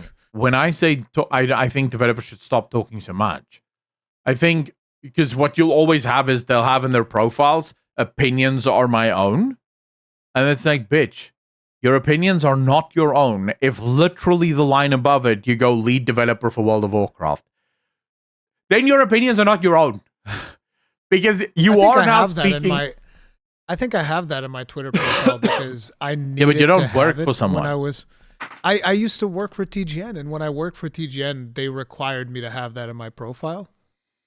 Oh, I don't have that. I remove it. I removed it. Yeah, but remember, I had that for like the longest time. Yeah, but the problem is that is legally probably a defense, but not in the mind of the beholder, right? In the eye of the beholder, if you have lead systems designer on World of Warcraft, every tweet you make is World of Warcraft endorsed. Because if the company doesn't act and fire you for some of the tweets you make, it means that the company condones what you said. It means that the company agrees with what you said. So this entire thing is just the most bonkers. They should speak to their player base less. In other words, if you're gonna have in your Twitter bio, right, lead system developer for X company, you say shit all about politics. Nothing divisive, nothing about nothing. You don't have an opinion on those things. You make video games for a living. You talk about the work that you do on your video games. End of discussion. If you do want to have political opinions, then you do not have in your bio lead developer at X, because the problem is they do that so that they can get clout, so that people will follow them, because people who play WoW will now follow them. And then they use that as a magnifying glass or a megaphone to get their political opinions heard. It's like, no. You're not important. You're making a video game. Tweet about the video game and shut the hell up about your normal life. And unless, of course, you do want to do what you said, which is to be respectful and try to, like that Gamble guy, for example. Mike Gamble that went, happy voting, both red and blue, didn't favor anyone. Sure, if you can be absolutely centrist, walking the middle of the road, go for it. But let's be real, most of these developers aren't like that. They don't walk the middle of the road. They have a side, and I think it reflects very poorly. I just don't think that people shutting up is the solution. I think that the solution is people learning how to communicate. Because I think it's okay for a developer to be left-leaning or right-leaning, so long as they're respectful. And when you go out and you tweet, kill your local MAGA, that's not particularly respectful. I mean, that's not particularly responsible. Yeah, particularly respectful is a nice way of putting it. But yeah, that's because, again, I don't want people to just be like, well, I have these beliefs and now I'm going to hide them. It's like, no, I think you should be able to talk about your beliefs so long as you are not going to force them on somebody else, which is kind of like, again, goes all back to one of the very first topics that we had, where it's like the whole Razor Fist and Melanie Mac thing of them trying to force their beliefs down people's throats. Is like, that's not the point. Well, it's like, you can have those beliefs. You can express like, okay, that game's not for me, but if you want to go do whatever the hell you want. Do you think the cashier at your local Walmart or whatever, should they wear political shirts? Should they talk to you about their political opinions? Or should they just ring up your groceries and let you leave? I don't give a fuck if they wear political shirts, to be honest. It wouldn't matter to me one way or the other. I'm pretty sure that the supermarket chain probably won't like it, but me personally, I don't care. The thing is, you would find it weird. I don't want them talking about their political beliefs. I've had the other day, I went to a grocery store, and the person that was ringing up my groceries started lecturing me on the fact that I was buying a steak. I was like, what the fuck? She started telling me, how can you eat meat? But I was like, what the fuck? Did I get the world's only vegan grocery store person here to lecture me about meat? Like, what the fuck do you mean? See, but that's the point. That's the point. Yeah. You wouldn't take it from the grocery store. You don't like that. Yeah, but it's like, but here's the thing. If she wants to wear a shirt that says "Meat is murder," I don't give a fuck. I don't care. Wear whatever the fuck you want. You can wear that shirt. Shit, you can have the shirt, a hat, and a set of glasses that say "meat" on one side and "murder" on the other. Just don't fucking lecture. Yeah, but me I about think it. I don't. yeah, but care. I think you're getting bogged down in the details. The point is, you don't think that a cashier should be sharing their political opinions because they're a cashier. Bring up my shit and let me leave. Unless in the same vein, I ask them about it. If you ask, that's a different discussion. Yeah. But this is the same point that I'm making about Twitter and Blue Sky and social media. If you want to have a social media account and share your political opinions, then do not put your place of work in your bio, because that makes you now an official employee of X company, which means that if you tweet anything, you are tweeting it on behalf of the company, even if you have my opinions on my own. But I think that's part of the company to figure out whether or not because, the grocery store, for instance, is free to, be like, oh, we want our cashiers to be outspoken. I'll be like, okay, that's perfectly fine. Yeah. But I'm probably not going to shop here if every time I come in here and get a steak, your fucking cashier is telling me about her vegan beliefs because I don't care. Okay. Yeah. So it's like, if that's going to be the case, and then I'm free to just not go to that place. But what I'm saying is, it's all about the companies themselves setting forth what is their social media guidelines for their developers. The company themselves are the ones who have to enforce that. And if the company goes like, okay, you work for us now, here's how it goes, and you got to not say certain things, then those people can either follow that or get fired. Yeah. That's the way and I do agree with you on the point that it's like, if a person is able to say, kill your local MAGA, and the worst thing that happens to them is like, okay, you got to take down that post. I do think that in a lot of ways, that's the company going like, well, we don't necessarily disagree with what this person just said. Yeah. Because they didn't as far as I'm aware, they didn't make a statement on it. They didn't say anything. So, there was there's nothing that really happened to this person according to what you're telling me, which again, I don't know anything about this story. I haven't looked it up, but it's like, yeah, I do believe that that's almost like an endorsement from the company. Yeah. That was not so bad. That was not such a bad tweet. It's like, wait, what? Yeah. What do you mean? That's ridiculous. No, I fully agree with you. I just think it's very, very awkward when you have people like that, when you have developers like that. And that's why I said there should be a discussion at some point about this, because it's getting nuts. It's like actually getting nuts. It is. But like I said, if developers are able to, which by the way, there's a lot of developers on social media and community managers, obviously, and all of this stuff. And I interact with quite a few of them. And it's like, if they're able to conduct themselves respectfully, I don't think there's any problem with them being vocal, or even about being vocal about their beliefs. Because somebody can go like, hey, you know what? I actually really like this political thing from the left, or I actually really like this political thing on the right.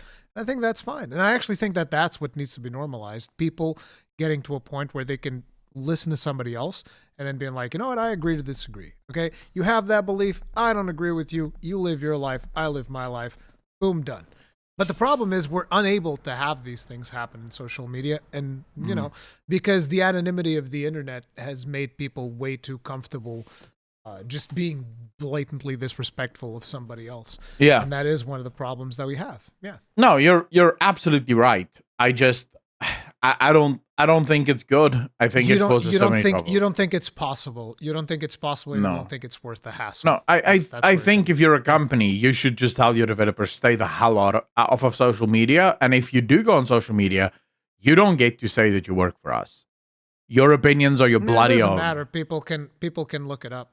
Yeah, but oftentimes most people, if you don't have next to your name lead developer at XYZ, most people are not going to go, oh, let me LinkedIn this guy to see why he's making these tweets, right? I'm gonna put lead developer at Rurikon Industries. You can do that. You can do that. Give me access so that I can tweet. I am the lead developer at Rurikon Industries.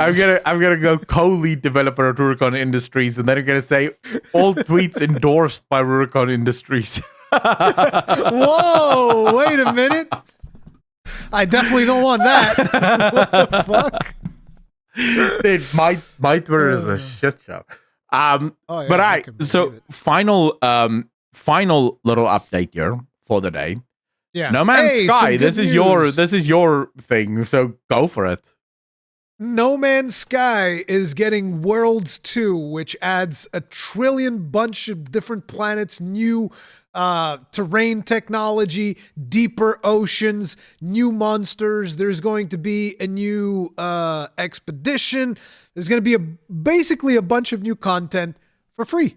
Just like they've been doing all this time. It's like, hey, do you like No Man's Sky? There's more No Man's Sky, okay? Wow. Sean Murray just continuously, pouring all of his content out there for free, which just goes to show you that, like, whenever a lot of these companies come out, like, for instance, Rockstar potentially making GTA cost $100 because, we need more money. These guys have been working for fucking 10 straight years. Mm-hmm.